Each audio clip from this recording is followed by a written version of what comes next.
Hello, welcome No. to the 40k Spy Center and our Leagues of Votann Codex review. Full Codex, full review. Don't tune out. I'm joined by Mr. John Scrivens. Hello, John. Hello, hello. How are you?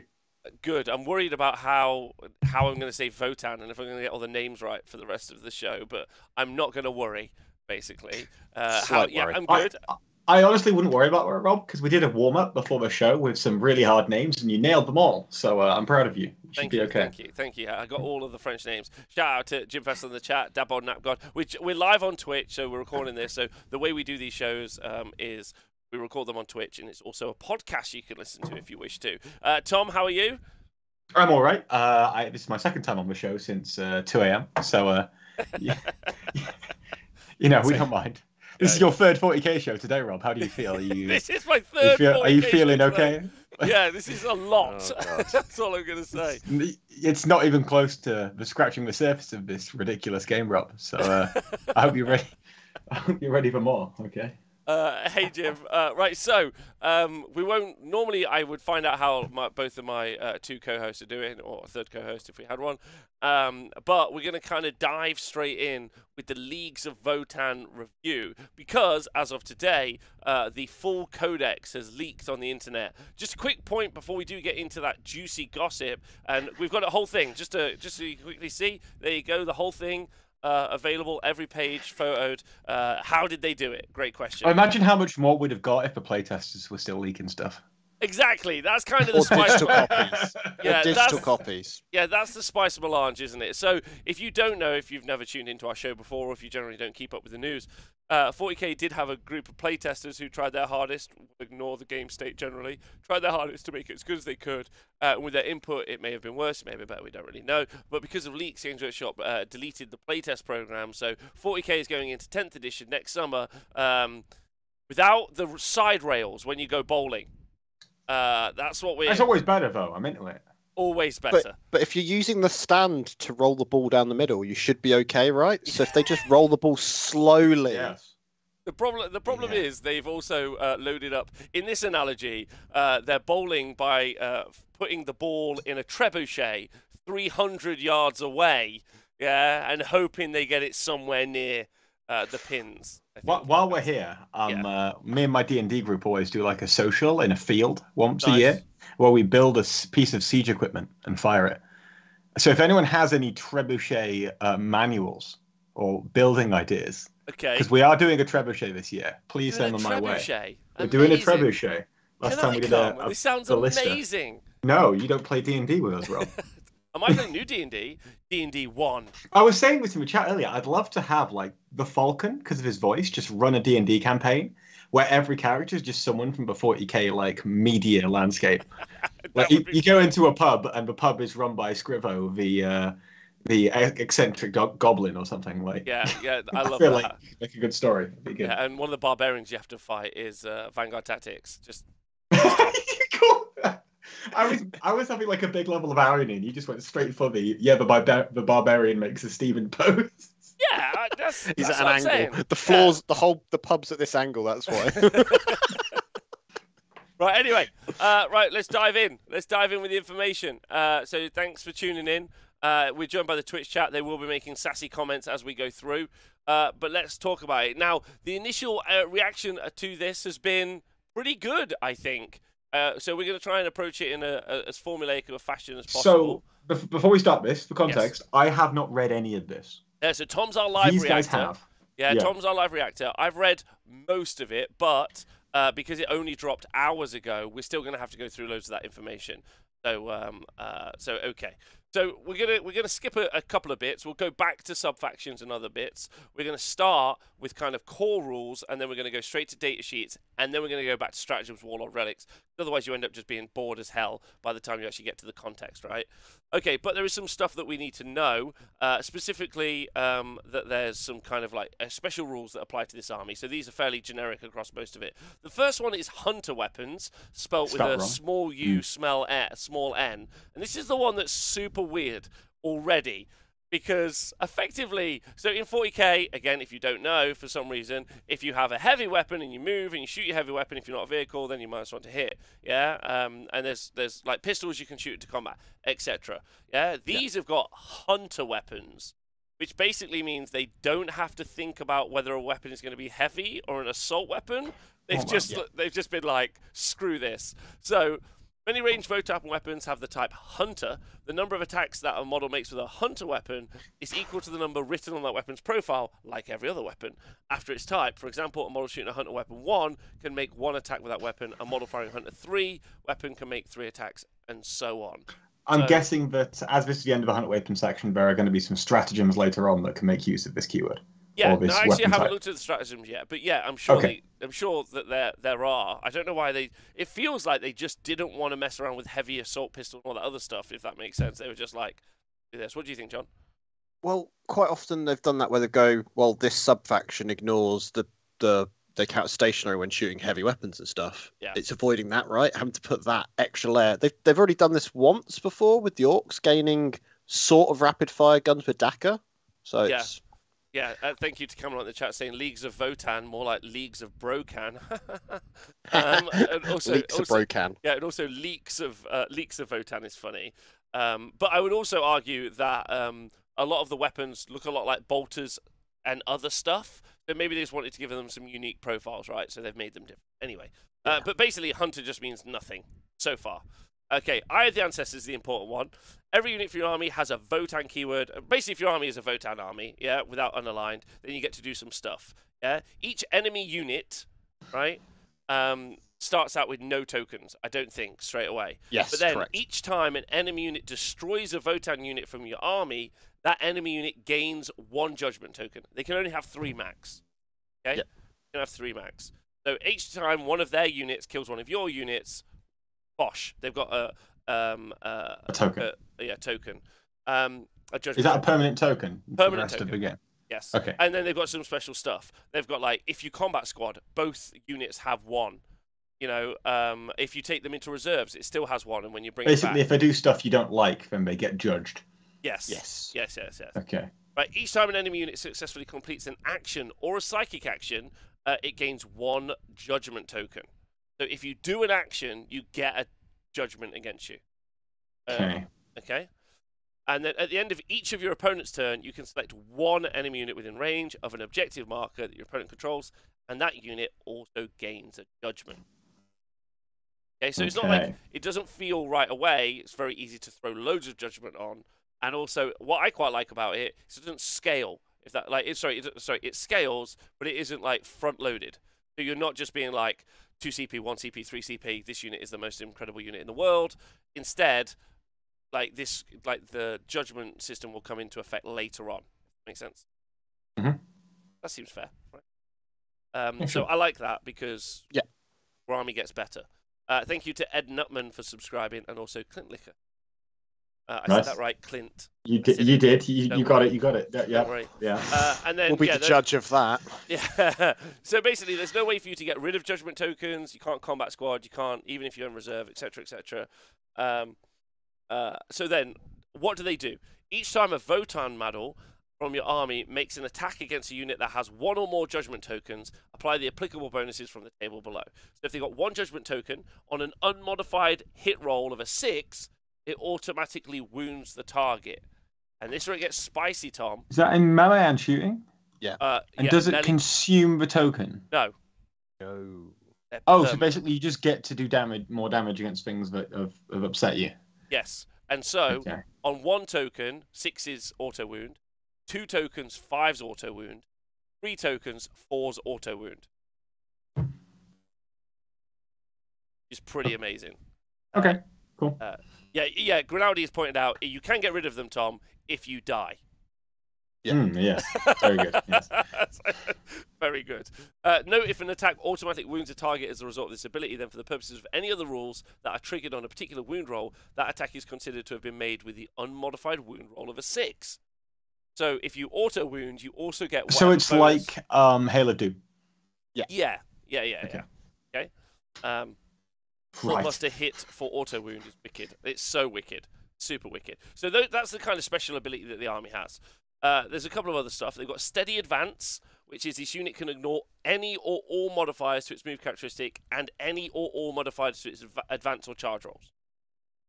So, no fucking around with its move characteristic, its charge rolls, or its move rolls, like advance. So that's only if they have the Steady Advance. That's only if they have Steady rule. Advance. Yeah, I'm looking at it like I'm looking at Harlequin stuff, where sometimes you'd expect to have it, but it doesn't. It's not blanket. Yeah. Okay. Correct. Because I'm also looking at the second bullet point. Yeah, each time this unit advances, do not make an advance roll. Instead, the unit, until the end of the phase, add 3 inches to the move characteristic for each one of this unit, and add 6 instead if the unit is accelerated. And they're normally, so the foot troops are basically move 5, Tom. So that basically makes them move 8. Yeah, but plus D6 advance. So up to potentially move 14. Because the Hearthguard have got steady advance, for example. So this is, some infantry do have this. Yeah, but no, you don't add the d6. It says each time this unit advances, do not make an advance roll. Instead, you add 3 inches.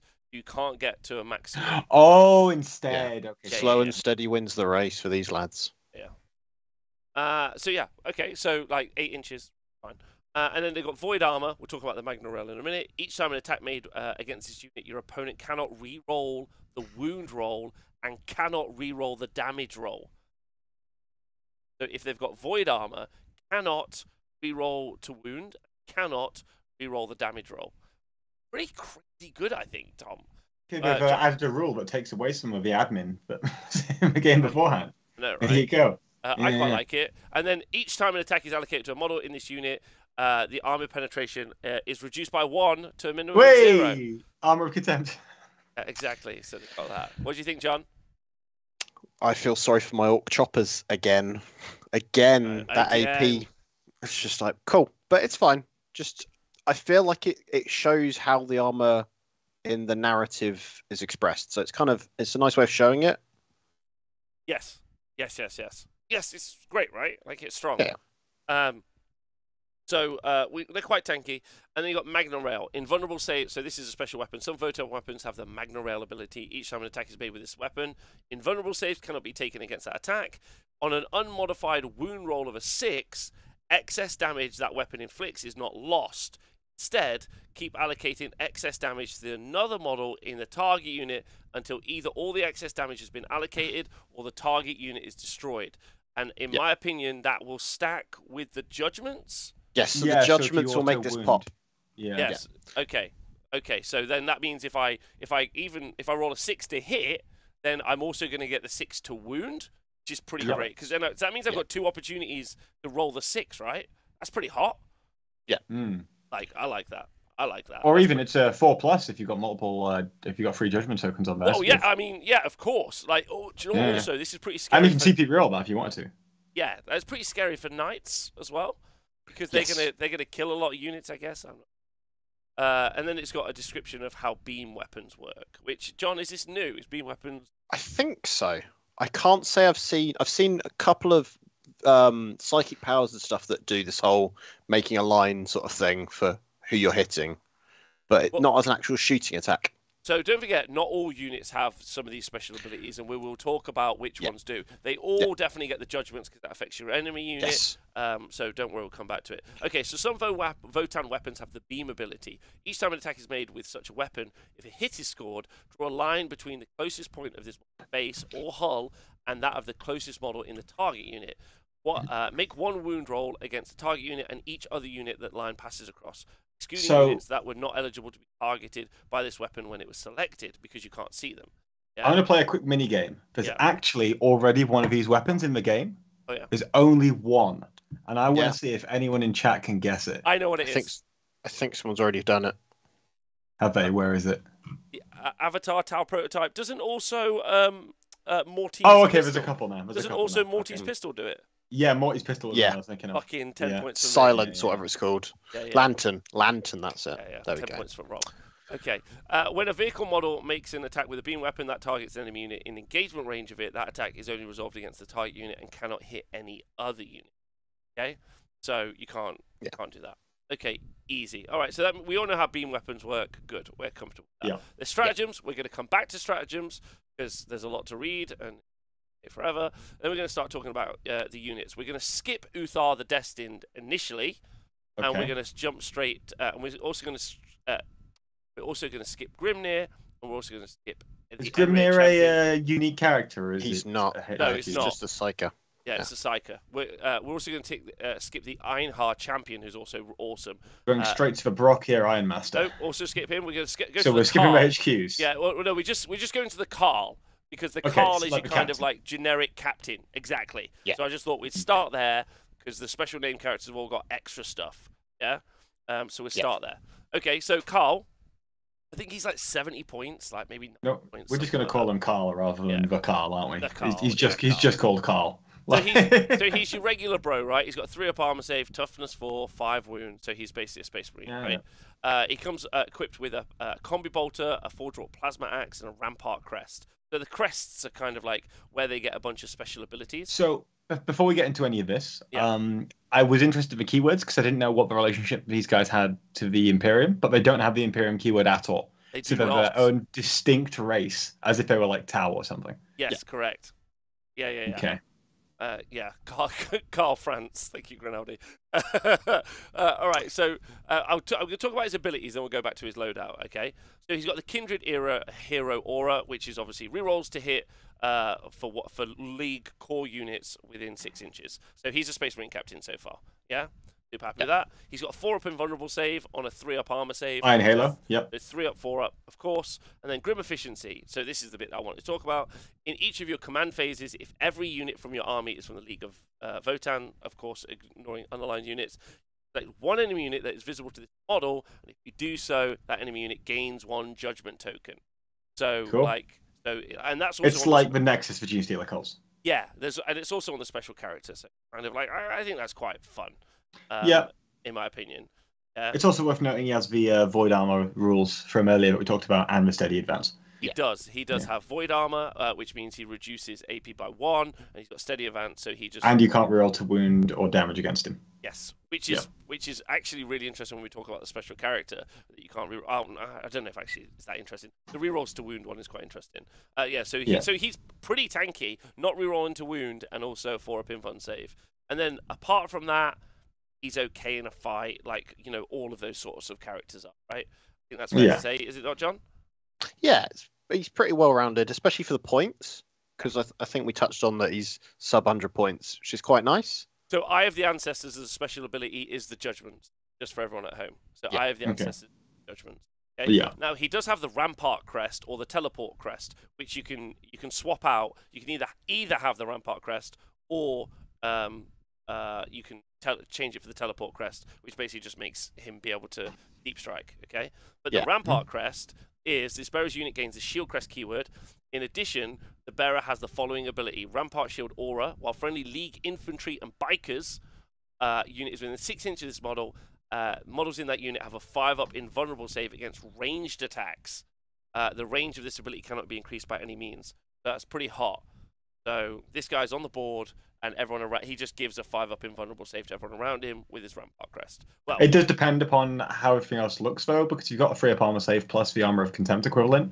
You're going to be needing AP -4 before you even start proccing that. If you have some 2-up armor save dudes. Oh, well, you'd be an effective 2-up armor save, because if you've got a 3-up, then it's Armor of Contempt. Then AP -3 becomes -2. You've got a 5-up anyway. Yeah. So it's it's still nice that it's there, right? Because he's fairly cheap. Yeah. Like, John, could you shout out the points for me? Because you can't you? I think. Yeah. So him. Yeah. He is Kahl. Where is Kahl? And don't forget, Kahl, we haven't given him. He's 70 points, and giving him 70 points. And giving him a Mass Gauntlet or the Rampart Crest are each 10 points. Okay, the Rampart Crest is 80 points. Makes him 80 points, and then. If you give him a Gauntlet instead of the Axe, it's another 10. Yeah, and the Axe is just good for fighting units, and the Gauntlet's good for fighting anyone. Normally, these kinds of characters, the only time you really see them is if the other characters aren't very good, right? So, for example, with Necrons, you see a Cryptek because they're all the cheapest version, and you just pick a flavor because, like, Chronomancer, Technomancer is quite nice to you anyway, right? Yeah.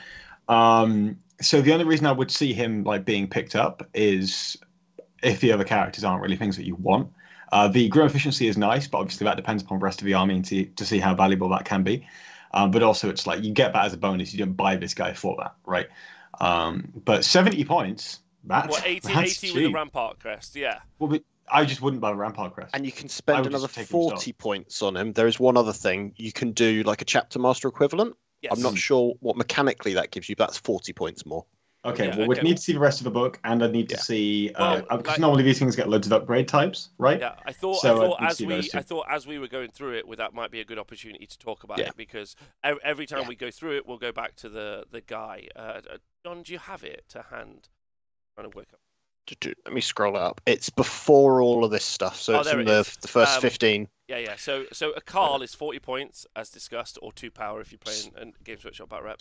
And then in your command phase, select one friendly league core or league character unit within 6. You'll start your next combat phase. Each time one of that unit makes an attack, you can re-roll the hit roll. And a high Kahl is excluded from the Hero of the Oathbound ability rule.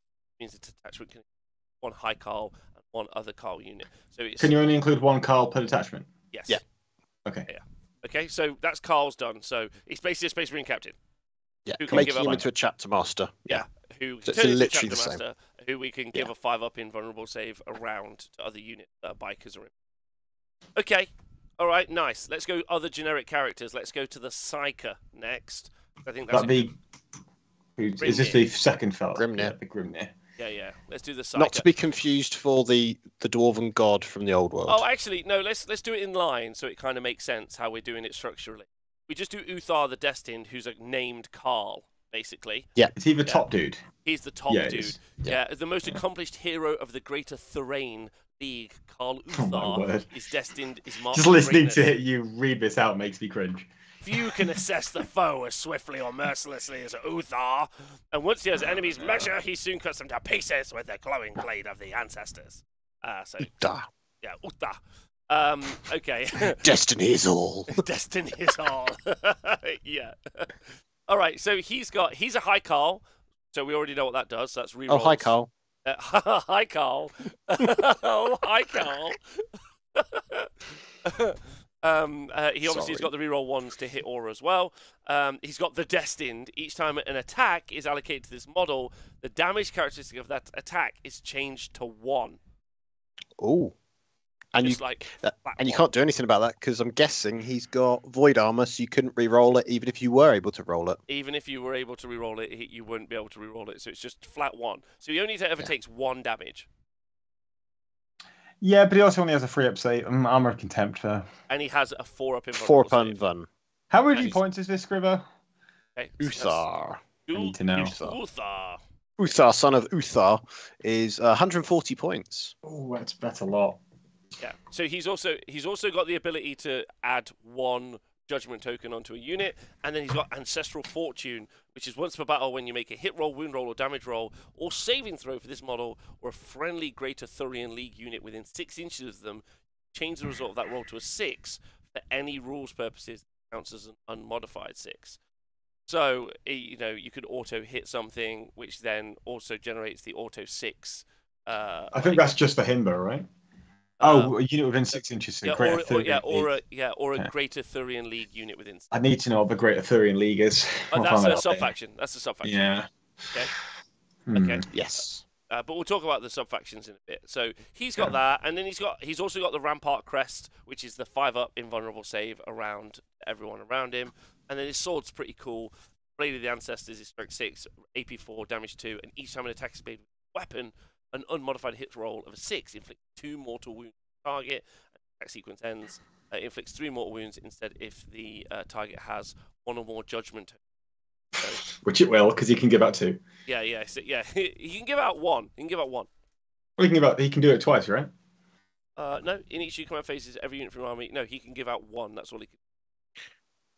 Okay. But he's a high Kahl, so you'd have another Kahl. So you'd have 2 Kahls finger banging, going, "No, you've got 1, and you've got 1." So they'll everything. You can select 1 enemy that's this model. Oh yeah. So you could stack Kahls, right? So I could go high Kahl, 1 per detachment. Yeah. A high Kahl and a Kahl. Yeah. High Kahl. Yeah. So you'd have a high Kahl, a Kahl, maybe another Kahl. So 3 Kahls. That's 3 judgments. So just straight away you could be like 3 judgments on that unit. Time to go. Okay, so I'm looking about, and I looked at 140 points. And normally, like, you guys know how I feel about like combat-focused characters. Yeah. Especially when we've got a 5-inch movement stat. But you look at 140 points. You look at all the other stuff he provides, like that Auto 6 and the extra Judgment tokens from his other stuff. But when you look at all the defense, he's a big pain in the ass. Yeah, I feel like you just run him center. He's really annoying. He's super annoying, right? And he's pretty fighty. Like, nothing wrong with him in a fight. 6 wounds. Like, he's great. So, like, and he looks cool. So, okay, good. All right, let's move on to Grimnyr. Grimnyr and Corv, right? So there's 1 Grimnyr and 2 Corv. Is that right, John, looking at the points? How much does this cost us? So Grimnyr is 80 points. Unit size of 3 models. So, yeah. Okay, so that gets us our 2 cogs, right? So nice. It's got a 4-up invulnerable save. It's got void armor, but it's only got a 4-up armor save. Okay? Yeah. And then Grimnyr's unit that it has with it also have a 4-up invulnerable save, I'm pretty certain. Each model in this unit has a 4-up invulnerable save, yeah. So he's got 4 wounds, or they have got 4 wounds, sorry. These 2 Corvs have got a wound. So 6 wounds effectively. 2 ablative wounds don't count for morale checks and stuff. Although it is important for things like if you get hit by a decent damage weapon, you just lob it on one of your Corvs. And also because they've only got 1 wound, it's not like you have to allocate in a certain way. And you can have multiple Grimnyrs. Yeah. They're not unique it's characters. It's a title. It's the title given to the living ancestors.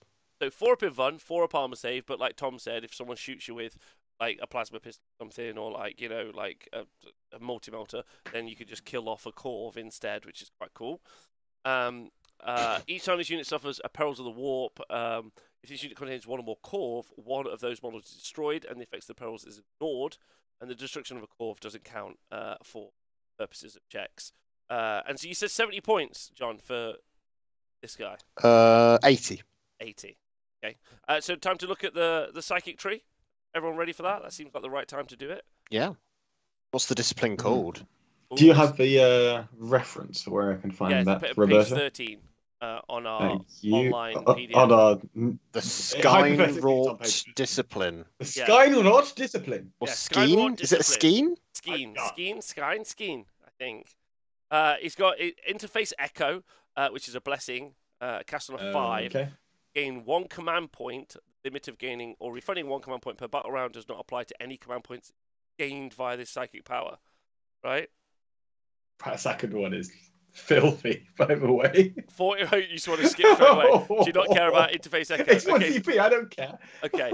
Fortify has a warp charge of 6 if manifested select one of the League 4 or League character units within 12 of the Psyker until the start of your next psychic phase. Add 1 to the toughness characteristics, so they're mainly toughness 6.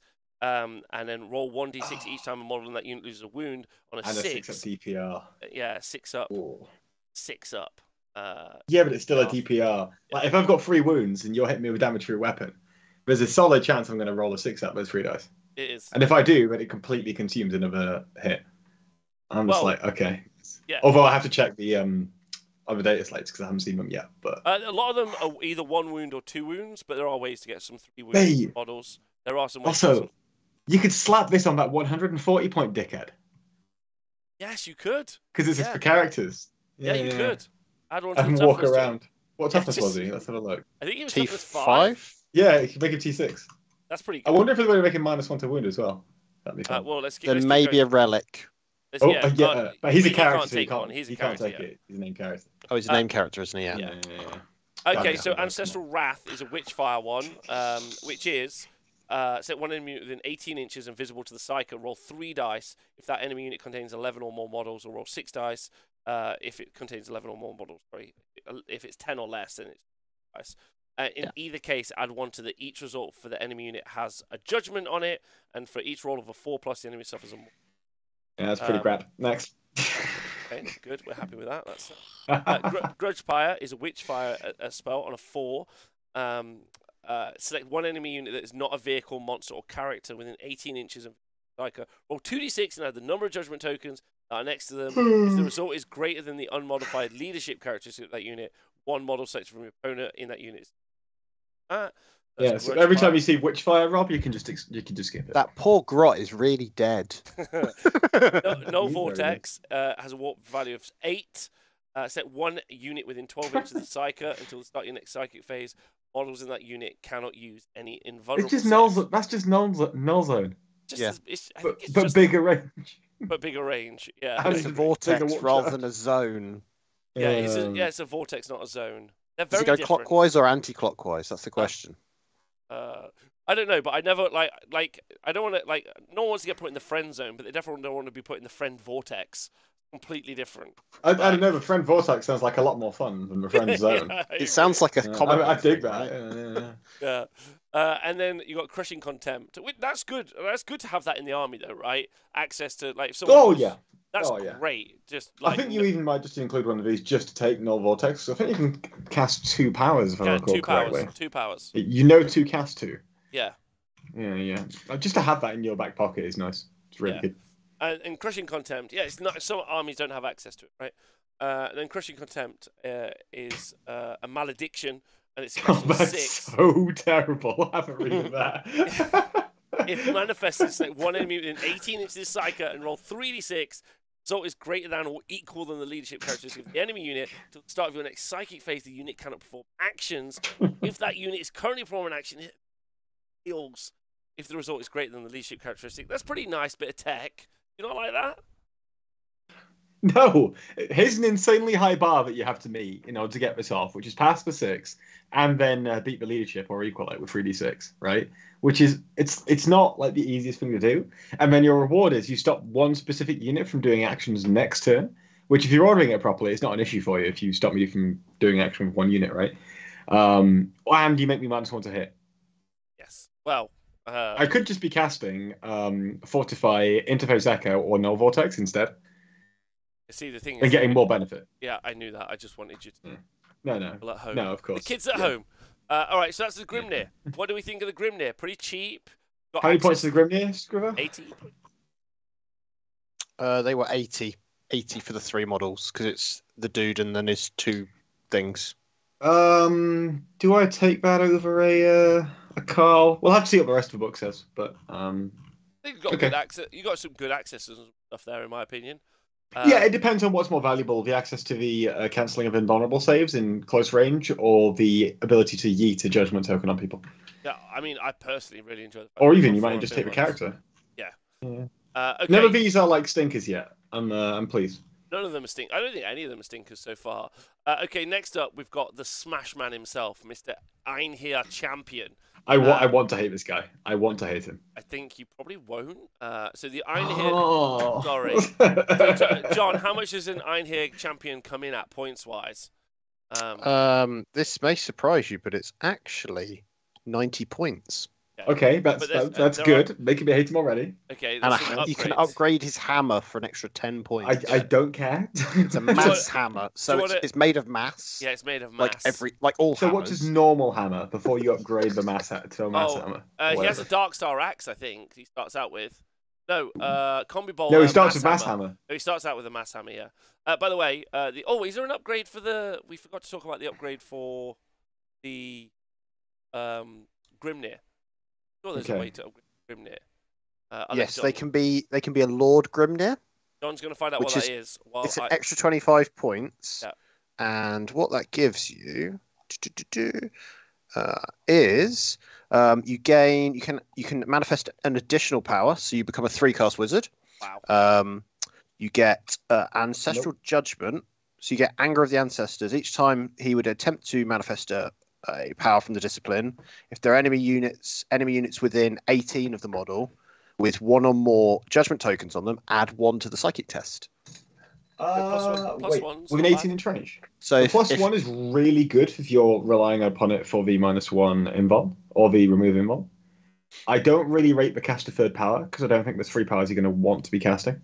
Yeah. Unless if you do that, you're going to take 45, get the extra CP, and null what's it. But if you have null what's it, you just cast that instead of the CP thing. You don't really care about CP. Yeah. And there's a custom Warlord trait for them as well that you can give them, which basically adds 6 to the range of psychic powers from the discipline that are manifested by the Warlord. So obviously it doesn't increase smite, but it increases all the sky and roll. Does that make it an 18-inch radius invulnerable save removal by? Well, not radius, but range for target. Range. Wait a minute, hold up. I thought it was a vortex. So it says the range of psychic powers. It says it's a vortex. But double check it, Tom. Double check it. I'm pretty certain I'm you doing pick it a now. unit. I'm on it. I'm pretty certain you pick a unit within 12 inches. So I think. Yeah, you select put, one. Oh, that unit is within poo. 12. You can So only pick one unit. it'd be a unit within 18 inches instead, if you had that Hey, Warlord Trait. Still pretty good. Do you also have to see? No, you don't need to see it. So it can be hidden. No one minds that. Okay, right. So the Anya Champion wear modified exo armor fitted with mass drivers, combined with their formidable close quarters weaponry and bulky ram shields. Wargear transforms them into living battering rams, etc., etc. Okay, they've got toughness 5, 5 wounds each, and it's a 2-up armor save. Okay, really easy. The ram shield, not the ram shield. Sorry, they've got. I'm sure they've got an infant.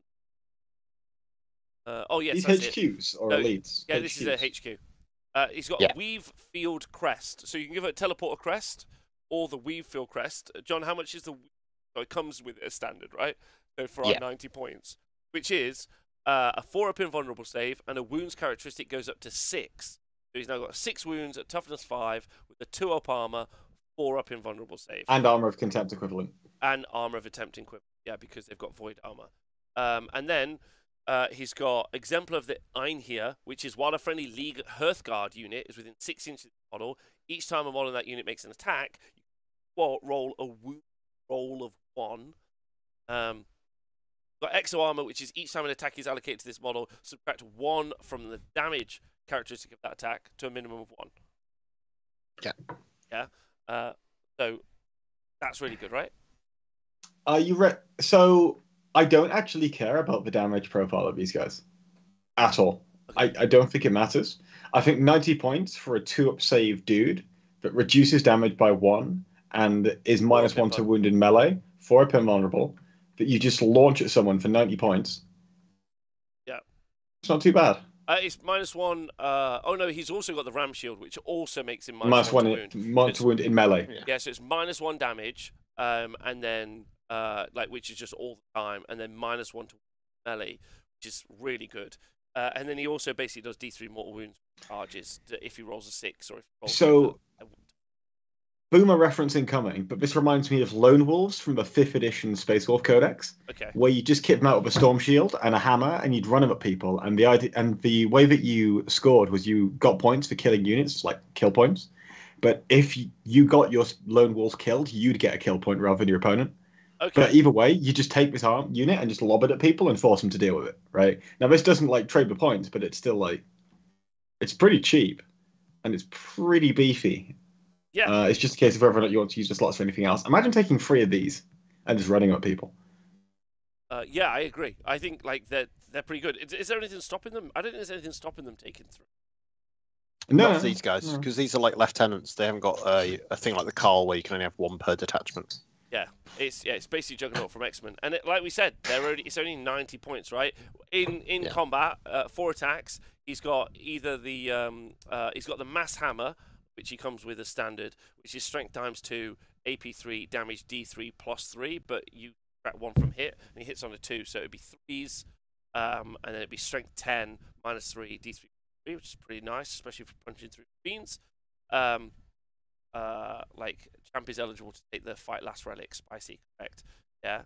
And then make him toughness 6 with that -1 to damage reduction. Yeah, you could also do the spell, so he's -1 to be good.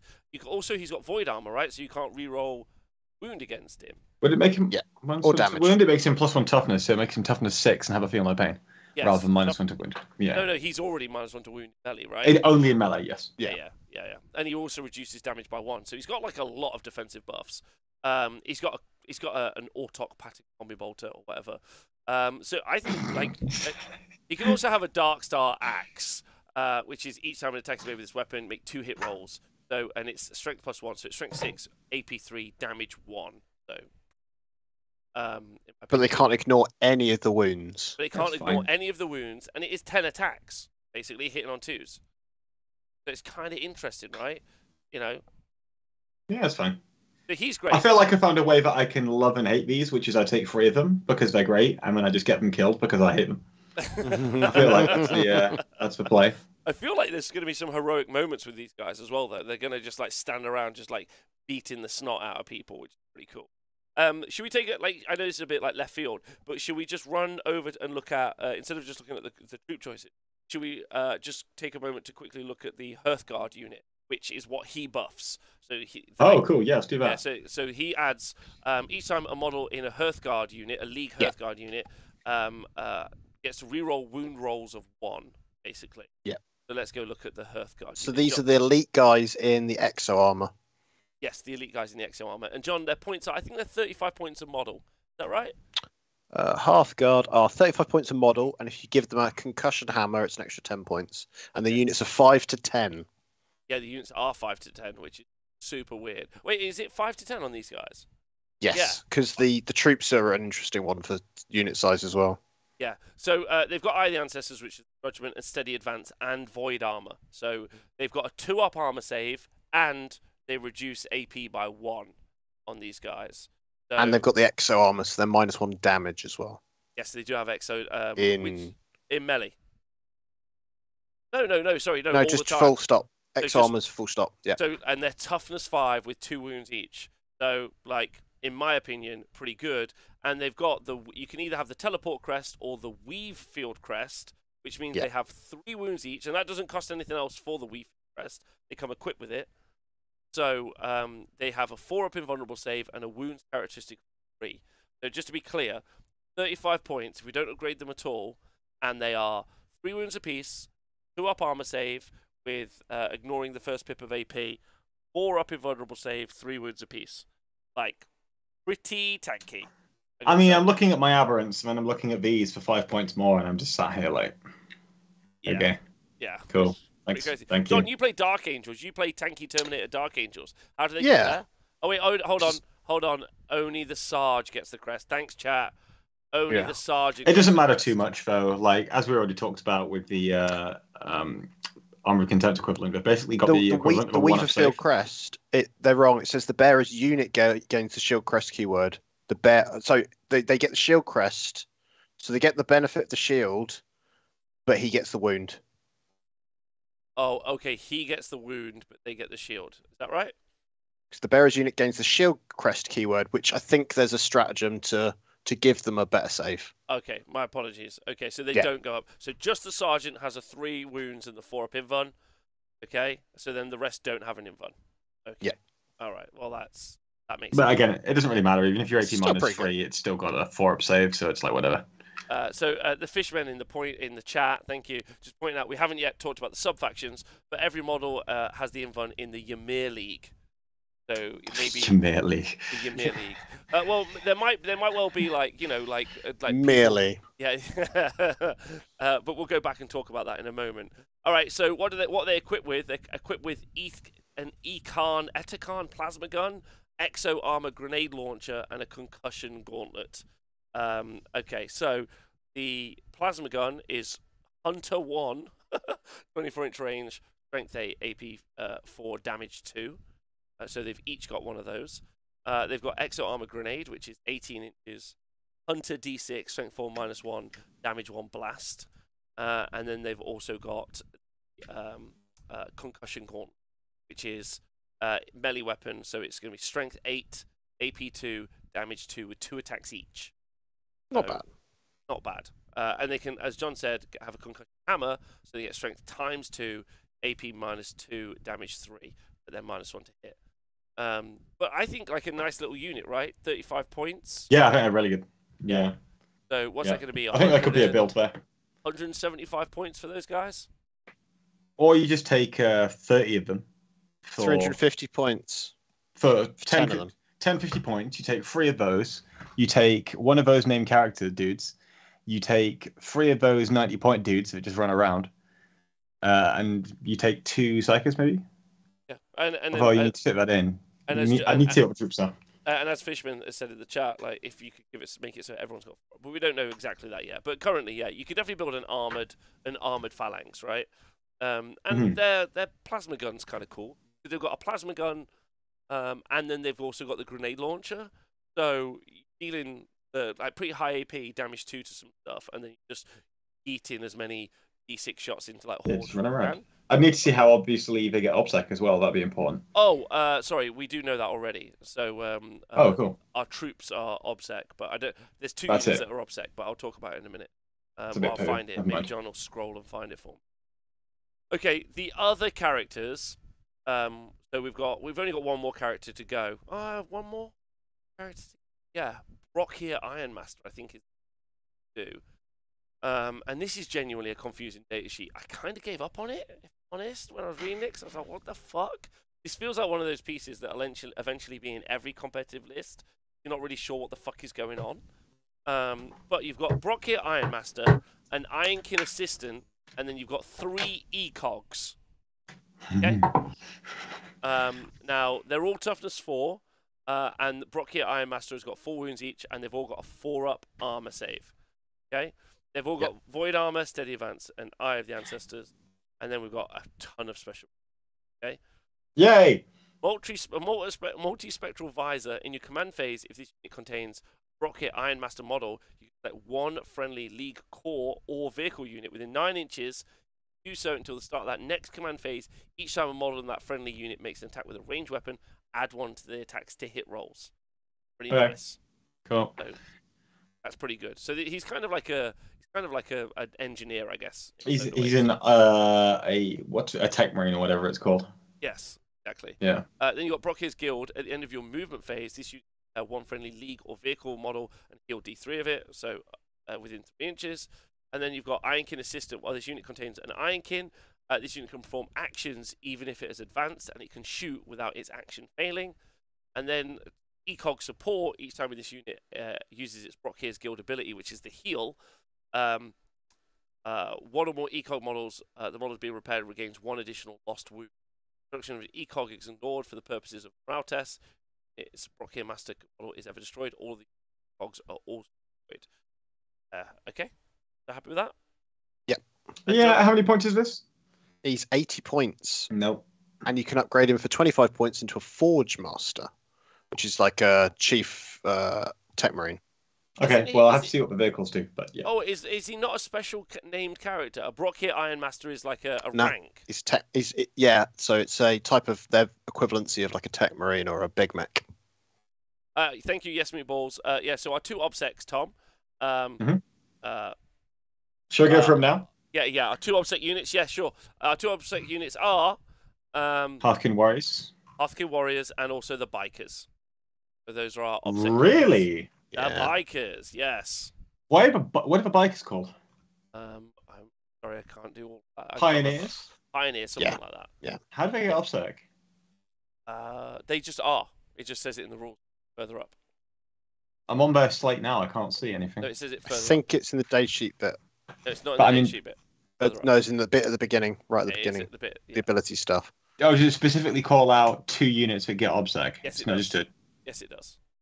Okay, let me just have a check. Give me a second. Okay. Where Right, is it? so I'm going to talk about Hearthkyn Warriors. So these are the troops.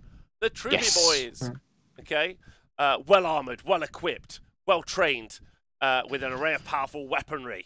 Okay? So they come in units of 10, and you can have a unit up to 20. 20, yes. Which I kind of like that, John. Do you like that? I hate that with a passion. I think that's awful. You hate I that? like it because it changes the dynamic of how people may take them. I agree. Because I just like the fact that it creates an actual decision to be made. They're 11 points each. So what this weirdly does is it limits the number of characters that you can have in your army. And the reason why it does that is because the easiest way to get access to characters is by taking battalion detachments. Yeah. Right?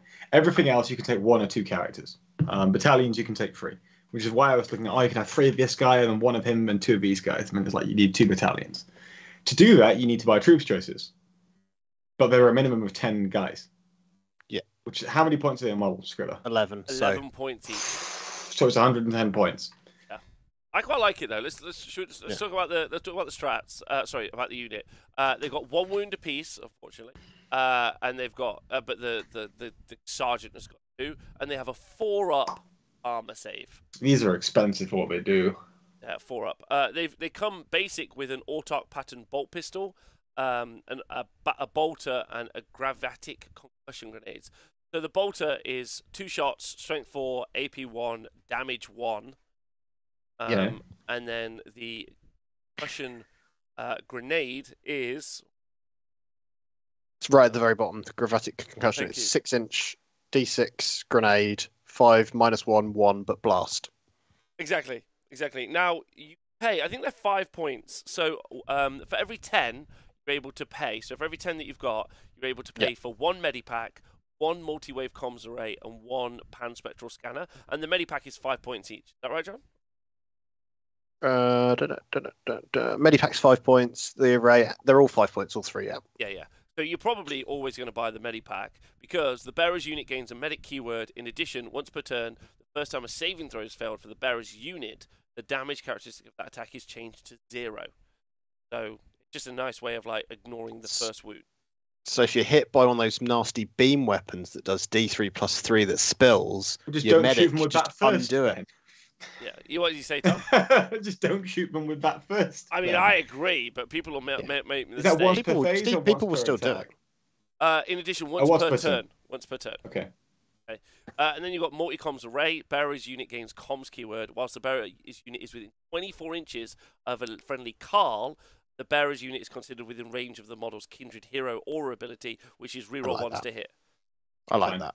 Whatever. Yeah. I quite like that because it means you can split your firebase a little bit, right? Yeah, go firebase drop them somewhere. Yeah. If your firebase is strength 4, AP -1 guns, then your firebase isn't very good. all right. Give us a moment. Yeah. What's the hunter weapon profile? It's just something so they didn't have to write other words like heavy and whatever. Yeah, because obviously they've each got their caveats. So it's to negate having to worry about if they're assault guns, people running, or if they're heavy, moving. What's actually kind of interesting about it, because they're either hunter, melee, or pistol, right? That's the only ones that feature in this army, I'm pretty certain. And so actually a pretty easy for a new player to play. Plays like Space Marines already. Like, so that's pretty easy. So you can ask your friend what the stuff does. But anyway, all right, so units of 10. Oh, they've also got the pan-spectral scanner, which I don't think anyone... Which is the bearer's unit gains the scanner keyword. In addition, each time a model in this bearer's unit makes an attack with a ranged weapon, the target does not receive the benefits of light cover. So, whatever. Who cares? Right? Cool. Right, okay, so for each 10, you're able to select up to 2 different options. Is your auto rifle, plasma missile launcher, Hekaton plasma beamer, and your Magna Rail rifle. Okay, so your missile launcher is a missile launcher. Your Magna Rail rifle is strength 9 -4 D3 one shot at 24 inches. With the Magna Rail special ability. Yes, that's the beam weapon, right? That's the one that spills damage until everything's dead. Yes, spills damage until everything's dead, and it's D3+3, but it's one shot, right? So if I had a unit of 20, I could have 2 of these. Yeah. And I could be like trying to do D3+3 and spill the damage over. It's kind of interesting, yes. And then they've also got the plasma beamer. Plasma beamer is it's the third one down. It's the Etacam plasma beamer. Right, and then that's a beam weapon, which is strength 8 -3, damage 2. Thanks, Datcom. Love you loads. It's just a nice line. Yeah. All right. The model's autop pattern bolter can be replaced with one of the other weapons. So, Tom, what are your thoughts initially on these guys? 11 points model. I hate this unit. The moment that you said 10 models minimum in a unit, I hated it. Because there's no reason for me not just to go Spearhead or Vanguard or Outrider Detachment instead. You don't really see a role for this unit in the army anyway. Like, are you going to shove them forward and stand them on an objective using the Robsec? No, because they just evaporate compared to like the other unit that you just showed us, right? They don't really do much else apart from for 110 points. I'm just like, that's really expensive. I don't want to pay for 10 of these guys. If I could pay for 5, then I'd go for it. But no, I'm not. Yeah, John, I don't see it. Yeah, so it's 110 points for 10, and Medipack would be 115. And then how much is it for our Magna Rail rifle? So the Magna Rails are 20 each. Oh, wow. So 130 points for subsourcing. Normally, you just look at the cheapest chips, though, unless you're building around it. I'm just like, oh, for goodness sake. Well, it's so expensive. You kind of need a unit like this in a Codex, right? Like, or maybe you do. What are they going to do that something else can't do for you better? Well, which is kind of the role of a troop in an army, right? Like, I don't know if they ever intentionally write something like, "Wow, this is shit," and you're like, I'm not looking at it as in, oh, I need some of these guys to form like a realistic army. We're playing Warhammer 40k. It's not a realistic game. Definitely not. And I'm thinking, is there a reason for me to take these in an army to do something for me? And the answer is pretty much no. Yeah, and also Grinaldi in the chat is making a good point. Did they really need to have 10 different weapon options? Yeah, the other thing is I can't be bothered to read the days late. I'm going to go with yes, though. Can I just say I'm going to go with yes? Yeah, go for it, of course. And my reason is because this really feels like a modeler's army. Like they've spared. Yeah, sure. Do you know what I mean? Like I quite like the idea of running, and I agree with you, Tom. I think it would be a shit idea, but I love the idea of running 60, right? Like 3 blobs of 20. Like, 'cause I'm just like, how awesome would that look? With like, this guy's got that weapon, this guy's. You could have like a fun day of playing 25 power level Crusade with stuff, right? I think I'm still rattled by the fact we've got 20 of these in that FOMO box. Yes, that still upsets me. Yeah. So if it's 115.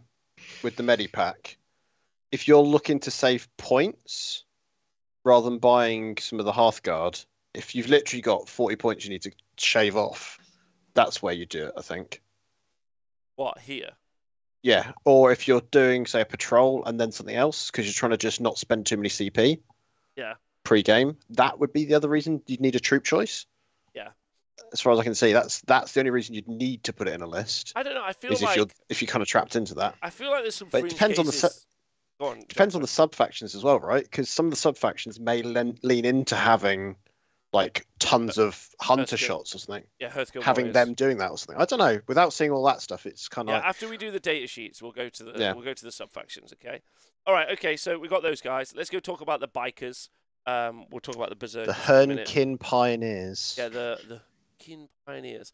Okay, so they come in units of 3 base, and they can be up to a 6. Yes. They move 12 inches. They're a biker, so they're toughness 5. It's just they're not any tougher. So like everyone else is toughness 5, and these guys are still toughness 5. I think it's because the armor benefits them just as much being on the vehicle, I suppose. Where do we run into the accelerated keyword? Here. Oh, it's here. Here. There it is. I see it now. Yes. So they get to auto advance 6. And they get to auto advance 6. So they are toughness 5 with 3 wounds apiece with a 4-up armor save. Yeah. How many points a model?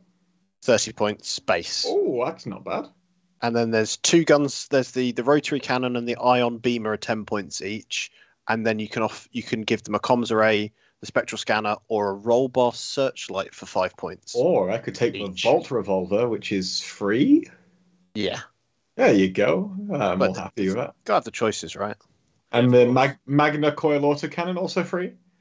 Yes, that's on the by default. So you get yes. So you get that, and then concussion grenades as well. So what you're telling me is I have an 18-inch movement model with OBSEC. Yes. And you can load it with a beam weapon if you wanted to do lots of beaming across stuff. If people have got big lines of stuff, maybe. I am not spending points on these. They have one role, and that is to chuck them at objectives and hold it. Well, let's talk about their abilities. Ranger Outriders, Tom. At the start of the first battle round, before the first turn begins, this unit can make a normal move of up to 12 inches. As if it were your movement phase, this unit must end that move more than 9 inches away from enemy models. If both players have units that can do this, the player who's taking the first turn moves first. Can I ask an obvious question? Please do. Where are the secondaries? Further up. We haven't done that. They're under chapter approved rules. Ah, okay. Okay. So yeah, we got pre-game move of 12 inches as well. So these guys are super fast. OBSEC. They've got some special rules. Fly keyword as well. Fly keyword, yeah. Roll bar searchlight is an upgrade you can take. The Bearers unit gains the searchlight keyword. In addition, each time a model in the Bearers unit makes an attack, the ranged weapon, the target does not receive the benefits of dense cover against the attack. That's -1 to hit. -1 to hit. Multi-wave comms array. The Bearers unit gains a comms keyword while it's Bearers within 24 inches. So same thing. It can have the reroll ones to hit aura, even though it's 24 inches away from the Kahl, sorry.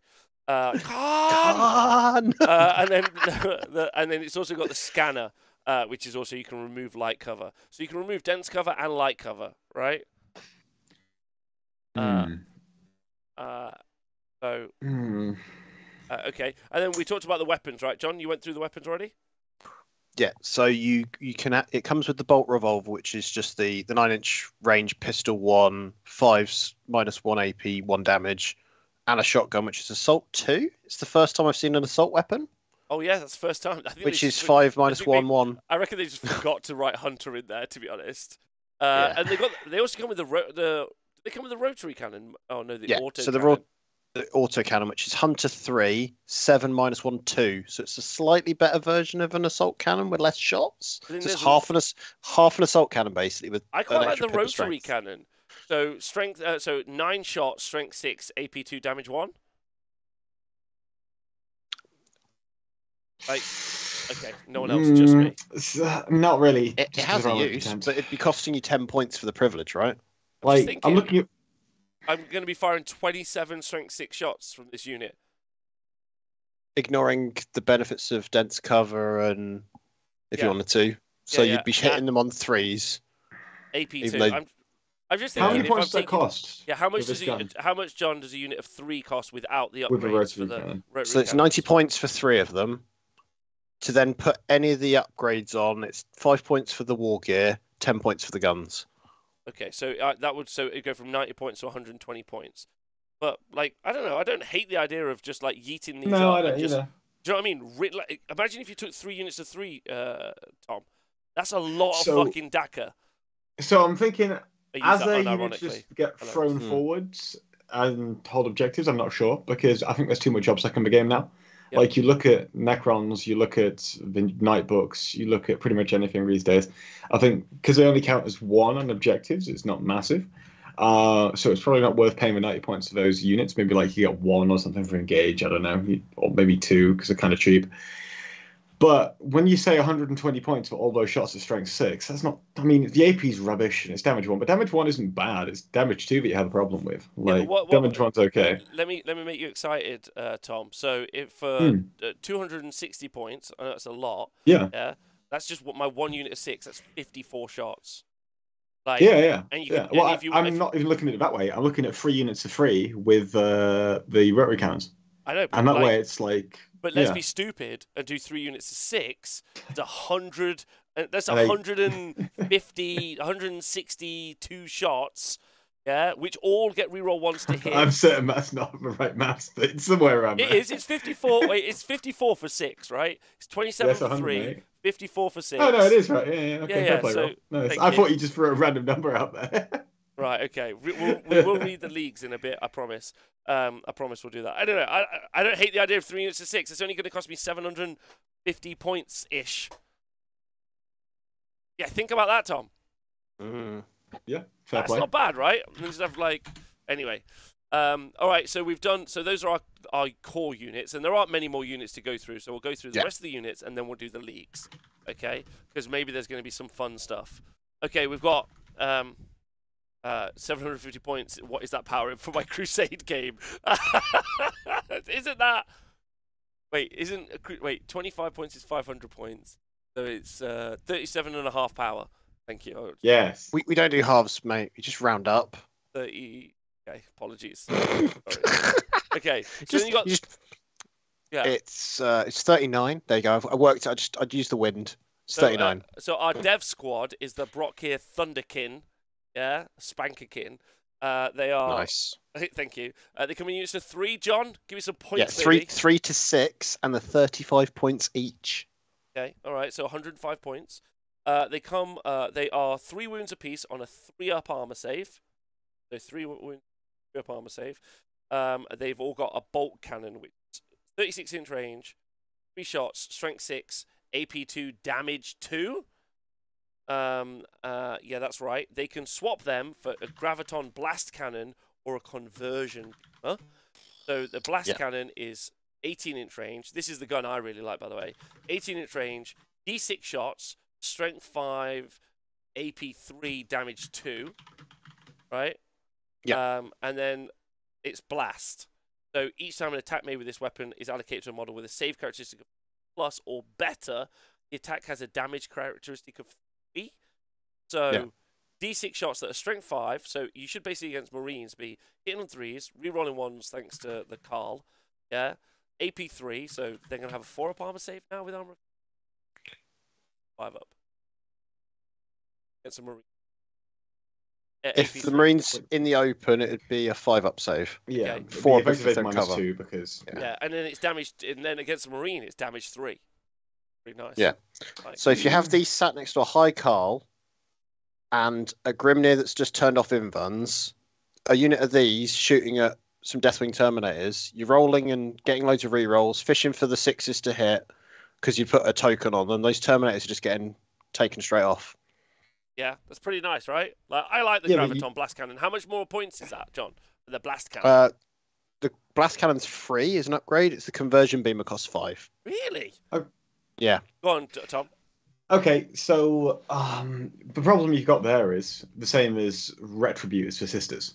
Yep. They pop out, they shoot something, and then they die in return. Yeah. Pretty much every time. I Right? agree. The question is it then worth it? Well, it's a minimum of 105 points of free, which, I mean, if they've got good damage, fair, but let's have a work out the damage. So you've got Graviton Blast Cannon, you're going to be getting somewhere between 3 and 6 shots against those Terminators, so let's average it out and average it up and say it's an average of 15 shots. You're hitting on 3s, so ones. let's say you're improving that, rerolling 1, so you're hitting 10 times, then rerolling 1s, that'll be about, like, 2.5 dice, so let's say it's 3, you reroll 2 of those, so that's 2 more hits, so that's like 12 hits. You then are wounding on 3s or 4s, so it'll be, let's say it's 8 hits if it's 8 successes if it's 3s, and then it's 5 invulnerable saves. Or if you're hitting a Terminator, it's 4 armor saves because of Armor of Contempt. So you kill 4 Terminators, and then you die. Okay. All right, 4 Terminators. This is the best case scenario, and you're 18-inch range. Well, so as it's been pointed out in the chat, there is a league that gives plus 16 weapon range. Again, we're going to go back to that in a bit. Yeah. Okay. Sure, but it's like with Retributors, they've got a very specific role in that they've got a bunch of multi-melters. They're going to jump out, they're going to vaporize one specific type of thing, and they're going to do it really, really well. Whereas I look at these weapons and I'm like, what do they one-shot consistently, and is that thing common enough to justify these being taken and traded? And the answer is probably not. No. Okay. All right. Well, we'll continue on. I don't think these are brilliant. I really like the bikes at the moment, but I need to see this land fortress. Yeah. See how so that works, the hunter is strength 7. So this is the other weapon you could take. The conversion beamer. Sorry, hunter strength 1, hunter shot 1, strength 7, AP 2, damage 3, and it's a beam weapon. And each time an attack is made with this weapon, it hits a unit. If that unit is a hit, is wholly more than 15 inches from the fire model, 1 additional hit is scored against that unit. So that's your beam weapon, okay? Which is kind of interesting. Okay. Because damage 3, strength 7. Okay, and then they've got Omni Visors. Each time a model of this unit makes an attack with a ranged weapon, the target does not receive the benefit of dense cover, so no -1 to hit. They do like getting rid of that dense cover, don't they? They do. They giveth and they taketh away. It's almost the cover stuff seems to be how they're trying to show the quality of the weapons in another way, rather than just going, here you go, they're really strong, really full of AP. Because AP gets a bit boring, right? And nonsensical. Either it's there or it's not. Yeah, I agree. Yeah, it's quite interesting what they've decided to do, right? I mean, it's a unique mechanic, even if it is quite simple. You don't really see it being taken away from many other units. Okay, so the transport is called a Sagitaur. Sagitaur. It's toughness 7 with a 3-up armor save. It's got a las beam cannon and a twin bolt cannon. It's got 9 wounds. Sorry, so 9 wounds, 3-up armor save, toughness 7.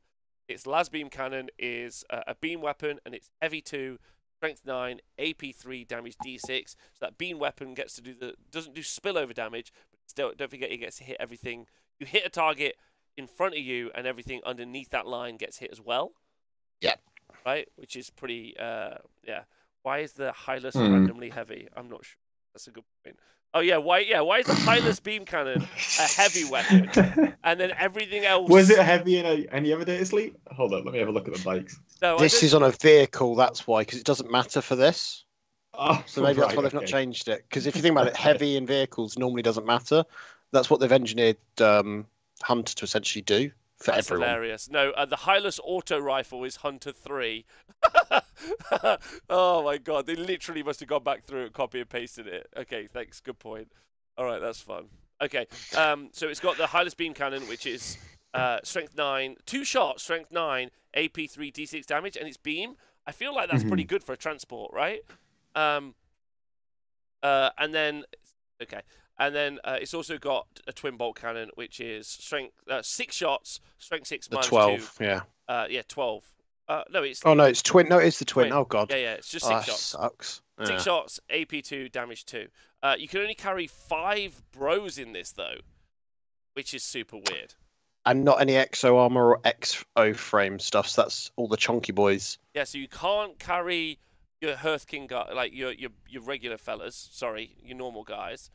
So this feels like it's just for putting the Beserkers. Beserks. Who we haven't talked about yet. Yes. Right, which is weird. You can take a squadron though, so you can have 2 units of units of 2. Kind of fun. If you can have units of 2, you can put a unit of 10 guys split across them. Can you? I bet. Okay. I bet that, although it's not written, I imagine.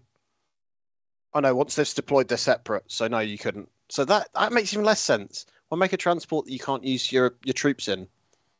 Well, you can you can use some of the troops. You just can't use those troops, basically. Yeah, you can fill your troop, your foundation core part of your army can't go in it. Hold on. You can select one Hearthkyn Warriors or Beserkers unit that contains 10 models. Split into 2 units. And you can, it says it. So you can, sorry. Yeah, It I'm says sure I'd read it. In Mounted Assault. Yeah, thank you. Yes. So Mounted Assault. So if you do take your 2 units, 2 transports, you can put your 5 bros across the 2. Like, so you do. And John, how much is it for one of these transports? Very cheap. They are 110. They're not that cheap. You say very cheap. I was guessing. I was hoping they'd be cheap. That's not very cheap. The beam cannon is an extra 20, and the missile launch would cost you Stop extra 10. telling me what, like, putting a really nice beam cannon on my expensive, flimsy transport in terms of cost. When you're playing Crusade, you use it WYSIWYG, so you're going to put all the guns on the vehicle. It's like playing Death Guard with you, isn't it? No, like, I look at this and I thought, oh, I could put all my characters in here, but no, you can't put Exo Armor in there either, so it's just going to end up being that named character and his 3 mates, or even the Grimnyr with his 2 mates. Right, you can't do psychic powers, Tom. Yeah, but it doesn't matter, you could put him in.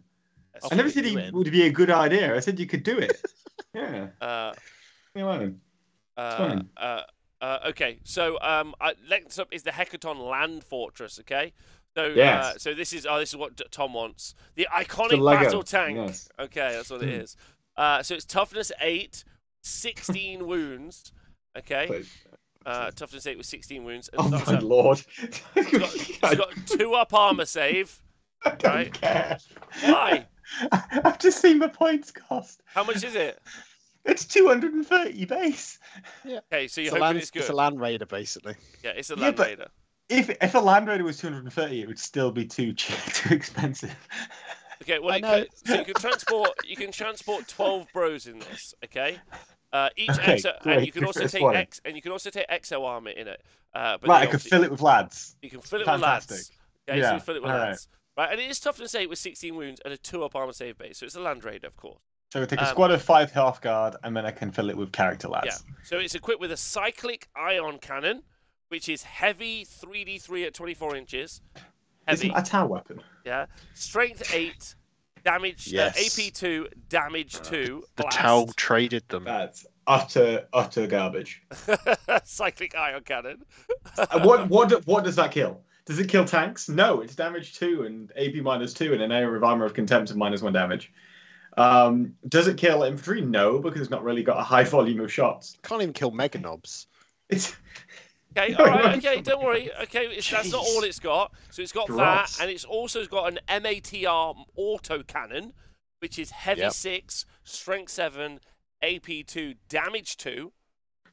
So wait a minute, that's an auto cannon with an extra point of AP to counteract the armor of contempt, which took away the point of AP. Correct. Okay, and then it's also got A pan-spectral scanner. We'll talk about that in a minute. And then 4. The what scanner? A pan-spectral scanner. Okay. Looking for all the pan-spectrals knocking around. 40K. Yeah. Isn't that a thing you put somewhere? A spectrum. Just on a Slanesh Demon World, it's just going off all the time. No light cover for anyone. Way. No cover at all. Yeah. And then then it's got 4 bolt cannons, which are 4 bolt cannons are Hunter 2, Strength 6, AP 2, Damage 2. So it's going to have 12 shots that are Strength 6, Damage 2, AP 2. Then it's going to have 3d3 shots that are Strength. So it's got like basically tons of AP 2, Damage 2 weapons. Like the most useless 2 stats in the game. Specifically, those numbers are the worst of all stats. When it was written 18 months, 2 years ago, it's probably like, oh, this will fuck them. This will fuck them, right? But now the idea of having 18 bikes, right, Tom? You're on my side now, right? Yeah. Sure. Let's do it. Why not? It's 150 Strength 6 shots. That feels good. You would have loved the year of Warp Spiders in 7th, my mate. I know, man. But imagine when you could wound that with Strength 6 against initiative value, and you need to be up by 2 points to actually wound on 2s. I don't know. So you're winning against initiative 4. Right. Okay. Listen. That's okay, Rob. I'll teach you 7 sometime. Thank you. Just please threw do. up in my mouth we'll only play when you 8th said that. fantasy and 7th 40k. It'll be the perfect time. Yep. Right. So No. the model can take one of the following options: it replace 2 bolt cannons with 2 ion beamers, or 4 bolt cannons with 4 ion beamers. And the ion beamers are... That bolt cannon is terrible. Yeah, the ion beamers are 18-inch range. They're 2 shots, strength 7, AP 2, damage 2. Wait, isn't that the same? Oh, wait, sorry. You're replacing... Oh, but it's also a beam weapon. Yeah. So you could go pretty... 4... So you would have 4 beam weapons. You'd have 8 beam weapon shots. I feel like the beam weapon is pretty much these guys' gimmick, but that's like going into the design process saying, lads, what if we made this army as useless as possible, and that was their entire gimmick? Oh no, I quite like that idea, because like you've got like, imagine you've got the line like in front of you of units that are holding an objective. You shoot the unit behind them, yeah, and then hit them like, I mean, what's it hit on? What's the range of these beam weapons, Rob? Oh wait, so the so that beam weapon is 18. Yeah. What units behind it are you shooting? However, there is another beam weapon we haven't talked about as well. I mean, you get pretty close. You're going to move 10, so you got 20-inch effective range, 28. And then you get charged and die. Yeah. Okay. All right. So we'll talk about the Magna Rail. Okay. So that's important. The model Cyclic Ion Cannon, which you did not like, Tom, can be replaced with a heavy conversion beamer or a heavy Magna Rail cannon. We'll talk about the heavy Magna Rail cannon, which is 1 shot at 36 inches. Yeah. Or strength 14. Oddly, it's heavy 1, not Hunter 1. Yeah. Not Hunter 1. Yeah. Strength 14, AP 4, 2d3 plus 6 Magna Rail. Okay.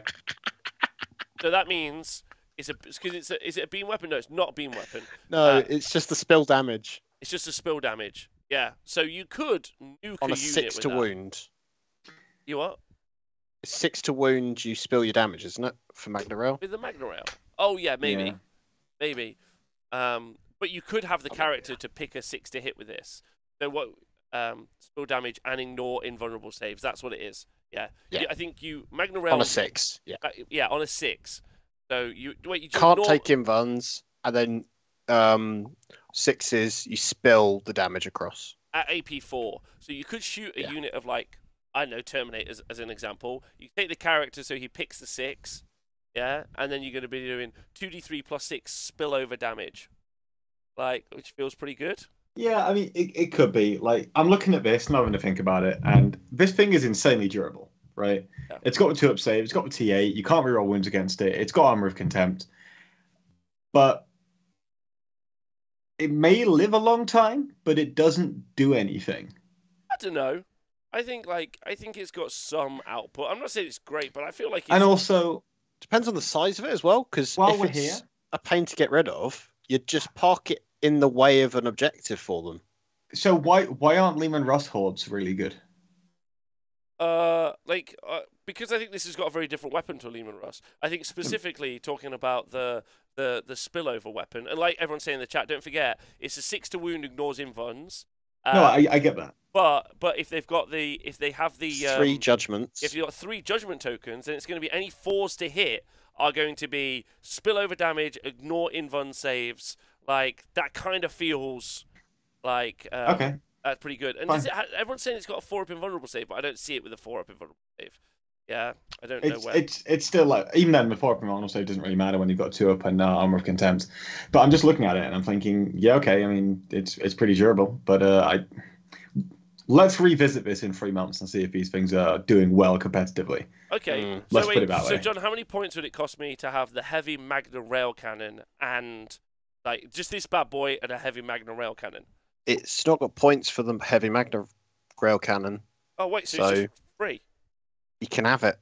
It's a free upgrade. So then how much is this unit going to cost me? 230. You need to go to the dentist, Rob. Oh yeah. Good. All right, okay. I kind of like it though. I think it's quite fun. And like, don't forget, it's doing the heavy Magna Rail Cannon, and then it's doing like the beam weapon if you wanted to, or it's just pumping out a lot of shots. I don't know. Okay, all right. Then the final unit that we haven't looked at is the Slap Kings, the Chthonian Beserkers. Okay, so they've Beserks. got Beserks. Sorry. Beserks. There's no R either. It's Beserks. It's like I just don't get. It's like why? They're B sharps. Yeah, B sharps. So they come in units of 5 to 10. That's right. Yeah. Yeah. Yeah. Like 22 points a model. 22 points a model. They've got 3 attacks each. This is important. And they come with a heavy plasma axe. So 23 points, like you said, John. So 230, 115 for 5. 22. 22. Oh, sorry. No. 110 for 5. Right. Yeah. They've got 2 wounds apiece, and their weapon, the heavy plasma axe, is got two profiles: strength 6, AP 3, damage 2, or strength as user, which is strength 5, AP 3, damage 1, and that's a sweep attack. So you would end up making 2 attacks per one, so 6 attacks. So you would have 30 attacks coming out of these guys at AP 3, damage 1, or you could have 15 attacks. The gauntlets cost an extra 5 if you were to take the pair of gauntlets. How many points are these, John, again? 22, so it'd be 27 if they've got the twin concussion. And second question, why do these topless men have void armor as a rule? Because they're wearing half the void armor. Half the void armor. They've only got a 6-up armor thing, right?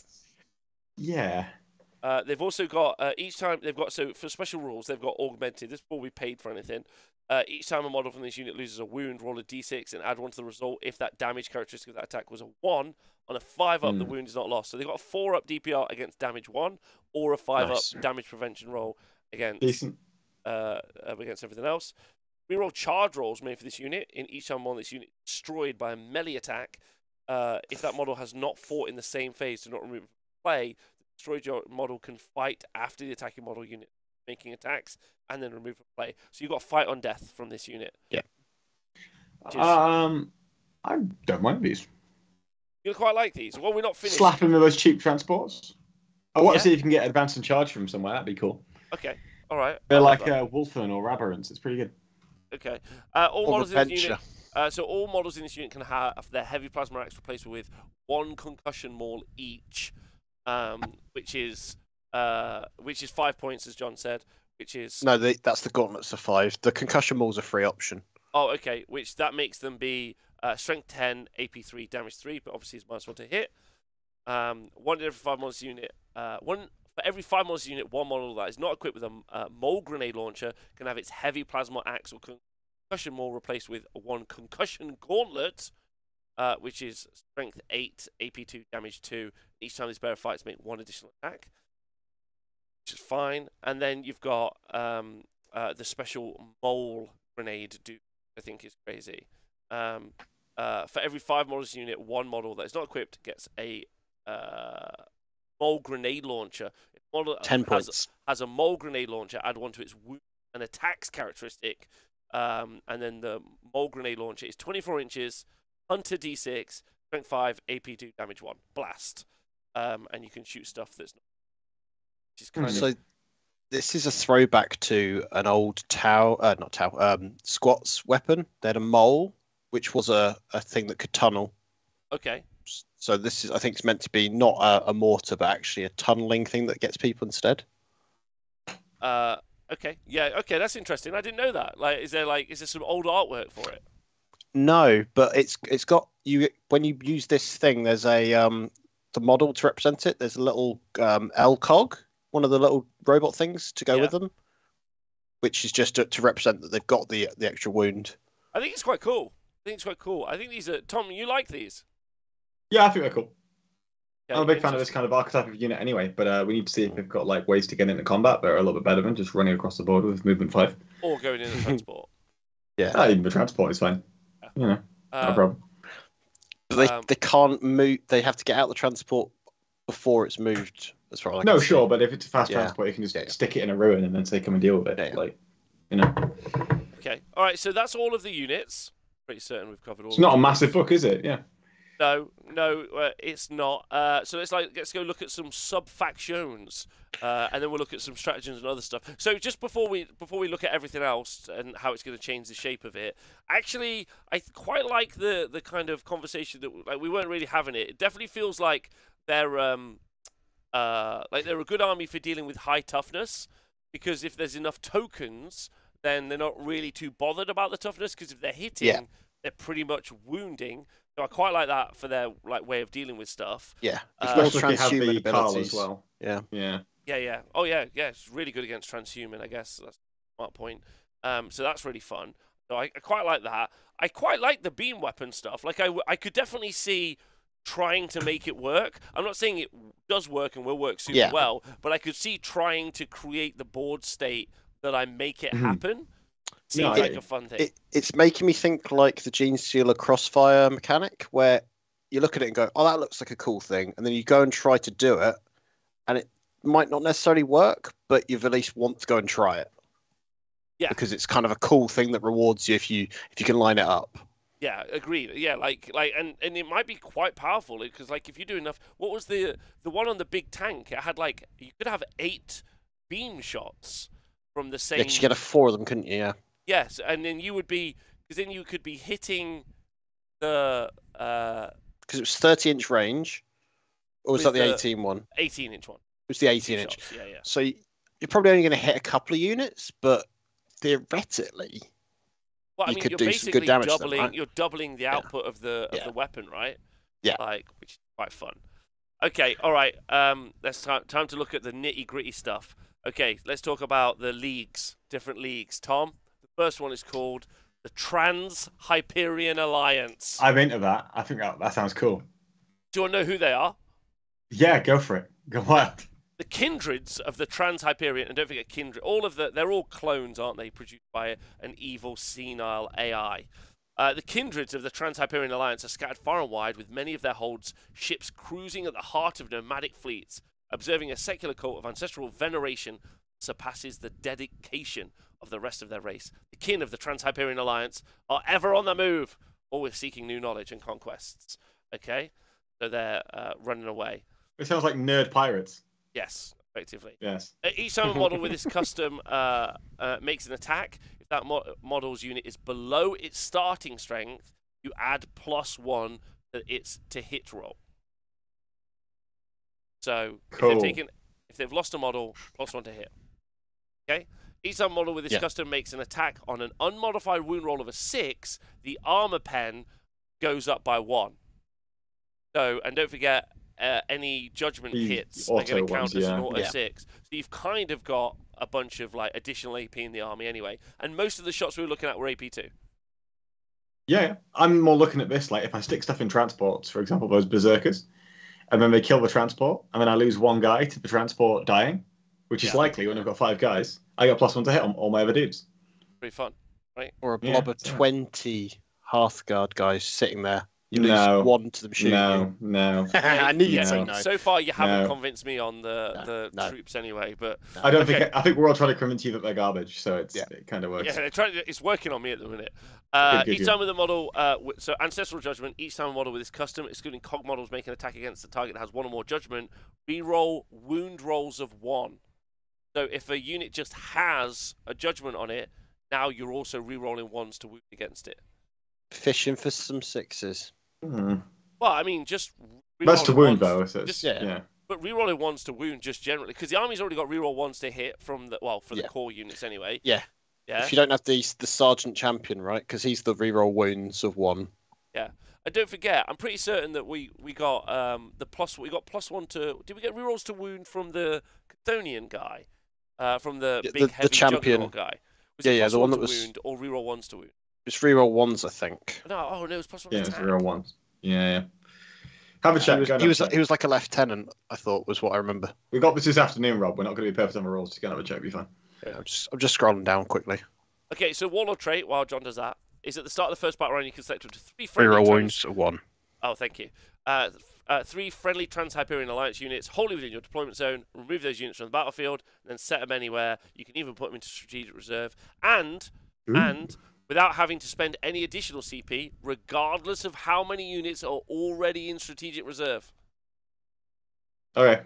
Okay. Cool. Fine. Thanks, Tin Weasel, for resubscribing, and everyone for. They've got a stratagem called Cult of Veneration. Use this stratagem in any phase when an alliance model from your army loses a wound as a result of a mortal wound. Get a 5-up DPR again. Nah, that's a bit of a copy paste, isn't it? That's not a specifically good one.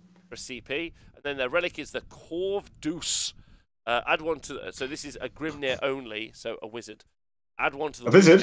Add 1 to the wounds characteristic for the Corv models, so they'd go up to 2 wounds apiece. Quite interesting. And while the bearer's unit contains 1 or more Corv models, the bearer can attempt to deny 1 additional psychic power in each of your opponent's psychic phases. And while the bearer contains 1 or more Corv models, add 1 to the deny the witch tests.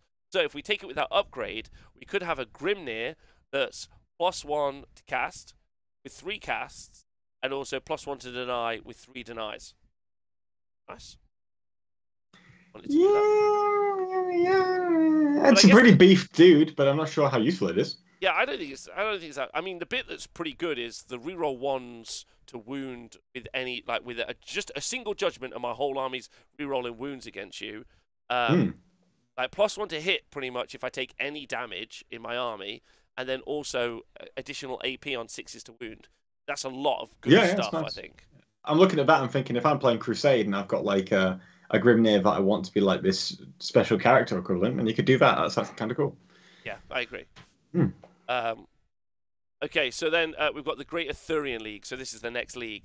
Are you ready, John? I'm less enthusiastic about this name. I'm very. Also, if you look at if you scroll up a little bit there, Rob, and look at the actual symbol, it definitely just says Tau.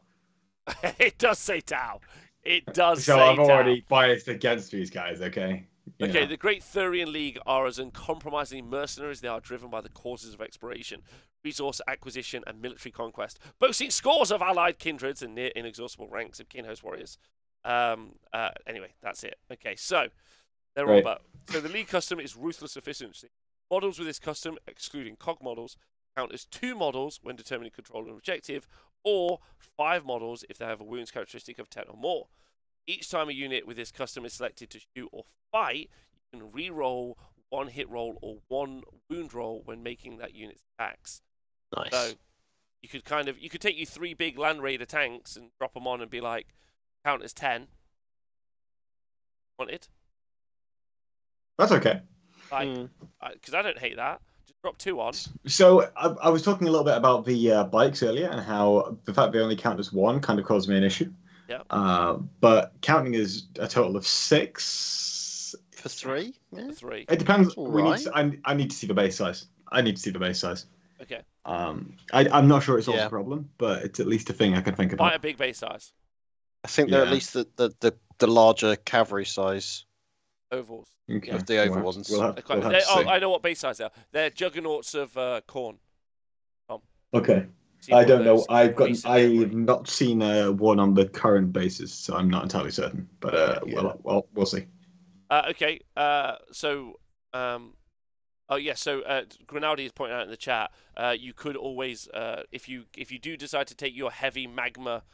So if you take your big tanks, so this is kind of a cool thing. Each time a unit with this custom is selected to shoot and fight. Okay, so Grinaldi, nice little idea. So take 3 of our Land Raiders, yeah, with the rail beam cannon Magna dudes, yeah. The Magna Doodles. They count as 10 for holding an objective. Nice. Fire. Each one's got a beam weapon, and then you get to re-roll the to hit on that. And if you're firing against someone with a judgment, then, you know, 4s are going to auto no invuns D6, no, D3 plus 3 plus D6 or something damage. Crazy. Like, I think there's... Yeah, John, what's the profile on it again? Because that could be pretty interesting. So the heavy Magna Rail cannon, 36 inches, heavy 1, 14, AP -4, 2d3 plus 6 with Magna Rail. 2d3 plus 6. Okay, and then they've also got Ancestral Judgment. Each time a model with this custom makes an attack against the target that has 1 or more judgment on it, the enemy unit is considered to have 1 more judgment token than it actually has. Cool. Yeah? So that's pretty good, right? Bonkers. Yeah, that's good. That's really, really nice. It basically means that you're always getting, like, 5s, because you can just slap a judgment token on turn 1 with your Kahl, then this counts as 2. It's pretty solid. I think that's really strong. Like, that's really strong. Yeah. Like, crazy strong. And then you've got Warlord Trait, Pragmatic Wisdom. When this Warlord is on the battlefield, each time you spend a command point, use a strategy, you can reroll. You can roll a d6 on a 5+, the command point is refunded, which is fine. Fine. And whatever. No one's paying. Well, I mean, you can. It's fine. You're not taking it for that. You're taking it for the. No. You're taking it for that Ancestral Judgment, because that's crazy. Like, And you're only buying a Warlord Trait if you really want one now. You're not just taking it because you get one. no. Yeah. That's so fun. Okay, so this, so the Greater Thurian League is definitely for taking some Magnum Rail rifles. And then you've got a CP stratagem, 1 CP. Use this stratagem when the Greater Kahl model from your army uses its Grim Efficiency ability. Selected enemy unit gains 1 additional judgment token. So you get 2. That means that then, as a result, It counts as 3. Judgment would be 3. So you straight away get someone at max. Straight away, maximum on a unit. So you could, For a like, CP. you could pick an Imperial Knight. Yeah, you could be like, you're on 3 judgment. Well, 2 judgments immediately. I'm going to shoot my 3 Magma Rail rifles. I'm going to reroll to hit all of them. Like reroll to hit, and any 4+s, you get no invuln saves, and it's AP4, which gets you down to a 6-up armor save. So, like, you could comfortably kill a knight. And this is the Provoke Trees just mentioned in the chat. Is the special characters from this sub faction. This is the guys in the kind of Sons of Horus blue-green color. Oh right, yeah. So this is the main guys with the name character. Wow. Wait. So this is per command phase. It should be called Maximum Grim Efficiency. That's pretty good though. Like, that's crazy. And then he's got the Relic Corvic Curious, which is the bearer has a 4-up invulnerable save. Cuirass. Sorry, thank you. Each time an attack is allocated to the bearer, the armor pen of the attack is reduced by 1 to minimum 0. This is cumulative with a similar bonus to the Void Armor ability. Crazy. So you could give this to one of our guys, give him a teleport homer, then give him, you know, our big fighty single solo melee characters. Yeah. Yes. This is a way to The give champions. him and this is a way to give him a 4-up invulnerable save and be ignoring AP2 on his 2-up armor save. Didn't want to hurt him anyway. Yeah, solid. You what? Didn't want to hurt him anyway. I didn't want to fight him anyway. He sounds like a jerk. Yeah. Just bring more grots. Jeez. I like that league, because you can definitely see buying like 3 big tanks and going crazy with that, right? It's definitely in a league of its own. Okay, nice. Waiting for that for a while. I I like that yeah, one. okay. I think that one's got a really solid identity. Like, you understand what he's trying to do. Okay, next one, Orcs, the Urani Surta Regulates. The kindreds of the Urani Surta Regulates. Uranu. Prize stoicism and self-reliance, and usually for their race. Okay, they disparage wastefulness above all else and will subsist uncomplainingly upon the absolute minimum, doing so well, bring them victory and they kick survival. Okay, add 1 to the toughness characteristic of models in a unit with this custom. What? +1 toughness? Yeah. Pardon? +1 toughness. And then you can do the psychic power as well. Yes. Toughness 9 buggy tank things. Oh yeah, there'd be toughness 9. Is that right? Doesn't really help because it's not limited to like core or infantry or anything. So everything's got that. No. Toughness 5 bikes? Because they were only toughness 4 before. The bikes could they be were toughness toughness 5 before, now they're toughness 6. Toughness 6 bikes now. That's cool. Love that, because that's already what I'm taking. I'm taking 18 bikes already. Okay, you can re-roll fail morale tests. Okay. Okay. Tom's just like, I can't help it. Why would I take anything else apart from this? Yeah, Ancestral Judgment. Each time a model with this custom, excluding cogs, makes an attack against a target that has 0 judgment tokens, the enemy unit is considered to have a judgment token when determining what bonuses apply to attacking models' attacks. So, okay. Yeah. Okay. I'm starting to feel like these tokens aren't going to be at all a problem to get too many of. No. Each time this, so the Warlord Trait, each time this Warlord loses a wound, roll 1d6. So he's got a 5-up DPR. Pretty nice. You like that. CP Stratagem, waste your last breath. Waste not your last breath. Use a stratagem in the fight phase when an Urona Satra Regulates character from your army that has not already been selected to fight is destroyed. Do not remove the model from play. It can fight after the attacking model's unit finishes making its attacks. After resolving the destroyed model's attacks, it's then removed. You got to fight on death. On a bro. Nice. And then the relic, the abiding mantle, unless the bearer is the closest eligible target, enemy models cannot target it with ranged attacks. Because the dude abides. Yeah, the dude abides. Yeah, the abiding mantle. This one sounds pretty good. Tough. Now I'm a bit torn, but toughness 6 bikes. I like that. What do you think, John? I think it feels very strong, but I find whenever I go through these sorts of kind of looking through sub factions, it's nice to have this problem where I look at it and go, I don't know which I'd prefer, and then maybe it leans into specific play styles as well, hopefully. So I'm hoping that we'll see some others. What are those Terminator bros? They're gonna be toughness 6. That's pretty. That feels pretty good. My preferred playstyle is whatever the best way of playing the army is. Just take this way, I guess. Well, the Sagitaurs with the +1 toughness would be toughness 8 as well. So you'd have your little buggy things being a pain in the ass as well.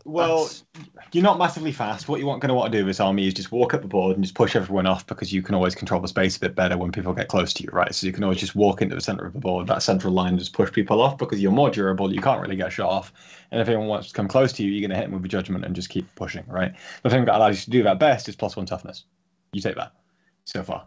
I don't know if there's anything else coming up. All right, so the Ymir Conglomerate. Yeah, because I think it's a cute trick that you can do the Magna Rail thing. But don't know if it's actually going to work out. So the Ymir Conglomerate are renowned for 2 things above all else: their vast material wealth and their spectacular technologies that they craft with it. A league whose mantra is ever quality over quantity. The Ymir Conglomerate deploys some of the most elite, heavily equipped oath bands. Okay, so the league custom is Master Armorers. Add 4 inches to the range of characteristic of all range weapons. Don't need that. Nope. With this custom are equipped with models in a unit with this custom that have a save characteristic of 2+, gain a 4-up invulnerable save. Other models in a unit with this custom gain a 5-up invulnerable save. Okay. So the tanks get a 4-up invulnerable save. Because they've got a 2-up armor save, haven't they? The little transports get a 5-up invulnerable save. Your whole army gets a 5-up invulnerable save. The Hearthguard gain a 4-up invuln as well. The Hearthguard gain a 4-up invulnerable save, which is crazy. That's pretty good. Okay. So pulling back a bit, because invulnerable saves aren't as useful as they were in 8th. This only does anything against things that are AP -4 or better, unless you are playing as the troops, which have a 4+ armor save most of the time anyway, in which case it's AP -3 or better. In which case, I don't see it as being more valuable than +1 toughness in any situation. Okay. Who's mass spamming AP -4? Okay. Yeah. Okay. So, and Datcom in the chat agrees with you, Tom. So well done. Good math. Ancestral Judgment. Each time. I guess I'm right there. Yeah. Well, no. I'm just saying. Like, I know. You're all agreeing. No, it's cool. I'm just being sarcastic. I need sun. So then, Ancestral Judgment, each time a model with this custom, excluding a cog model, makes a ranged attack that targets a unit within half range, the target has 1 or more judgment tokens. The armor penetration of that attack is improved by 1. Okay, whatever. No, AP5 magma, boom. The damage characteristics, so this is a Warlord trait. Of all weapons, this Warlord is equipped with by 1. Post beam discharge is the stratagem. Stratagem in your shooting phase when you make a conglomerate unit from selected. Select 1 model in that unit and then select 1 beam weapon that is equipped with it until the end of the phase. Each time a hit is scored with that weapon, the Target suffers 1 mortal wound in addition to the normal damage. Okay. So you can do 1 beam shot with that, which I think is kind of interesting. And then you've got, I mean, the tanks having a 2-up armor save, a 4-up ignore, a 4-up ward save, invulnerable save feels pretty good, right? Big tanks? No? No, not really. And it'll be a 4-up ward for them because I have a 2+ armor save. And it's like... Because I suppose you'd probably want to have more toughness than that if it's less impactful against the AP, right? Yeah. Okay, and then the relic. Once per battle before making saving throws, it can activate the relic. If it does so until the end of the phase, the bearer has a 3-up invulnerable save. Each time the bearer would lose a wound, sort of a mortal wound. Plus. Okay, so we're not feeling too much about the Ymir conglomerate, even though it sounds strong on paper. We prefer tough. We prefer +1 toughness. I personally prefer. I think the first one with all of the additional. The second one, I like the add-in additional judgment. I think that ends up being quite good depending on what you're shooting. Then the Cronus Hegemony. The Cronus Hegemony. Okay, let's just read what this stuff does. League custom battle prowess. Each time a unit with this custom fights, if it made a charge move, was charged or performed heroic action, add 1 to the attack's characteristic. So this is where you're going to take the fighty bros, right? Yeah. Each time a model with this custom makes a melee attack, if that model's unit made a charge move or was charged or performed heroic action, add 1 to the attack's strength characteristic. So +1 attack and +1 strength. So, John, what are the heavily armored guys with the guns?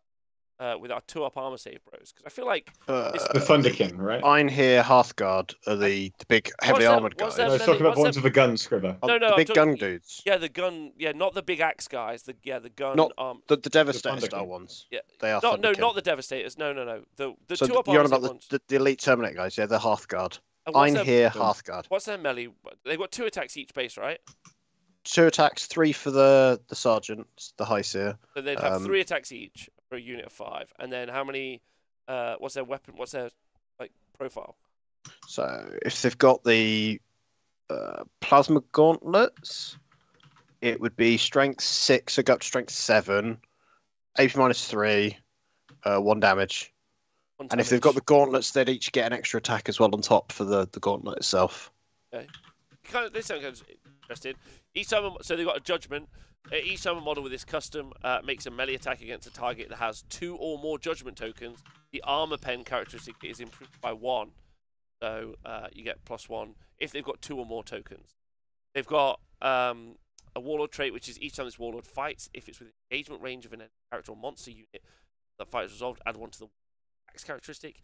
Each time this Warlord makes a melee attack, you can hit roll, and each time this Warlord makes a melee attack against a character or monster unit, add 1 to the...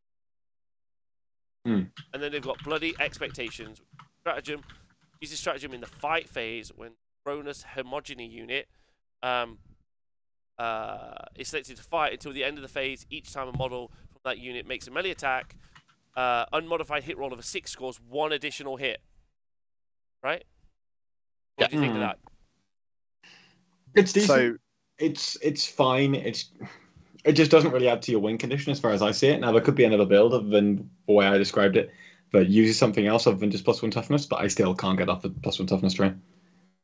Okay, that makes sense. So, if that's a 6 on something that's got a token, if it's got a judgment token on it, that 6 would then, it's basically exploding into 2 successful wounds that are 6s as well. Yeah. Yeah, okay. I quite like this. John, yeah, what's the relic blade? So it replaces a Forged Raw Plasma Axe or a Dark Star Axe, and it's called the Just Blade, which is strength +1, AP -4, and 2 damage, where specifically invulnerable saves cannot be taken against it, which is pretty cool. That's good. I quite like that. What do you think, John? I think it's helpful. I don't think it'd be like, oh, I've got to always put that into the list. It's just, it's nice rather than anything kind of exceptional. Well, so that is the end. It's the end of the sub-factions, unless you build your own custom sub-faction. We've got the custom ones, yeah. We've only got 1 page of these, though. So it's not like it's a massive plethora of options. So we've got 8 choices here. Did you take 1 or did you take 2? Let's have a look. If your chosen league does not have an associated league custom on pages 51 55, you must instead create their custom by selecting rules from here. 3 customs, unless they are an Ancestral Judgment, and you can only have 1 of them. Okay. But the Ancestral Judgment will just be picking, like, I am this sub-faction, but not painted that way, right? Okay, so you don't actually... There are actually, like, 4 Ancestral Judgments, so... Like... So you have to take 1 of them. Yeah. And only 1. Oh, there is a second region somewhere. Okay, thank you, but we don't know where that is. Somewhere. Yeah, that's the last leak that we need. Okay. And then we'll find that. Not Shall we go through these? Yeah, okay. So the Ancestral Judgments are Vengeful. Each time a unit with this custom is destroyed by an enemy unit, the enemy unit gains 2 Judgment tokens. Terrible. Brutal Efficiency. Each time a model with this custom makes a melee attack against target that has 1 or more You missed the first one as well there, Rob. No, so I was just doing the Ancestral Judgment because you can sorry, my mistake. Yeah. Sorry, I've completely ruined your... so this is each model with this custom makes a melee attack against a target that has 1 or more Judgment tokens. An unmodified hit roll of a 6 scores 1 additional hit. But that means it scores 2 wounds on 6s then. Yeah, that's pretty good. Because it's got a Judgment token. Yeah. Nice. Nice. Each time this unit is so close quarters prioritization. Each time a unit with this custom declares a charge, if it only declares a charge against 1 target, and if that target has 1 or more Judgment tokens, add 2 to the charge roll. Okay, I prefer Brutal Efficiency. That's way cool. And then taking it personally, each time a unit with this custom is selected to shoot or fight, if all the models in that unit make the attacks target the same enemy unit, after resolving those attacks, if that enemy unit suffered damage, not of those attacks, but was not destroyed, roll a d6, add 1 to the result. If the unit is not being attacked below half strength, 5+. The enemy gains a Judgment token. Dear God, that was too much. I kind of like close quarters prioritization, to be honest, out of those 4. I like the +2 charge. Yeah. I think it's really, really important to compensate for the 5-inch move. Okay, the +2. So that's the +2 to charge. Yeah, because if you make a charge roll, let's say you've got a 7-inch charge, right? You make that. You do it on a 5 now, but that's more than 1 movement phase worth of movement. There is also the option to put quite a few and then pile units. in. There's also quite an option to give a few units priority homers. So you could deep strike and then just be like, cool, it's a 7 now. It's a 7-inch charge, like, which is pretty good. Solid. Yeah. You've got to choose one of those. I quite like Brutal Efficiency. The 6s explode. Yeah, that's definitely solid, but it's more aggy, right? Yeah. So yeah, it's good stuff. And then the ones that you can take. So those are the ones you're going to take 1 of. Then you've got Martial Clone Skins. Each time a model of this custom makes a melee attack, if that model's unit made a charge move or was charged or performed a heroic intervention, add 1 to attack's characteristics strength. Then Vengeful. Each time a unit with this custom is destroyed by an enemy unit, the enemy unit gains 2 Judgment tokens in 1. Yeah. Okay. I'd rather just get +1 toughness than any of these still. Yeah. Super fair. That's unfortunate. Are there any more to go through there, Rob? There is, my friend. There is. Stoic. Good stuff. Reroll failed morale test taken for a unit with this custom. No. Terrible.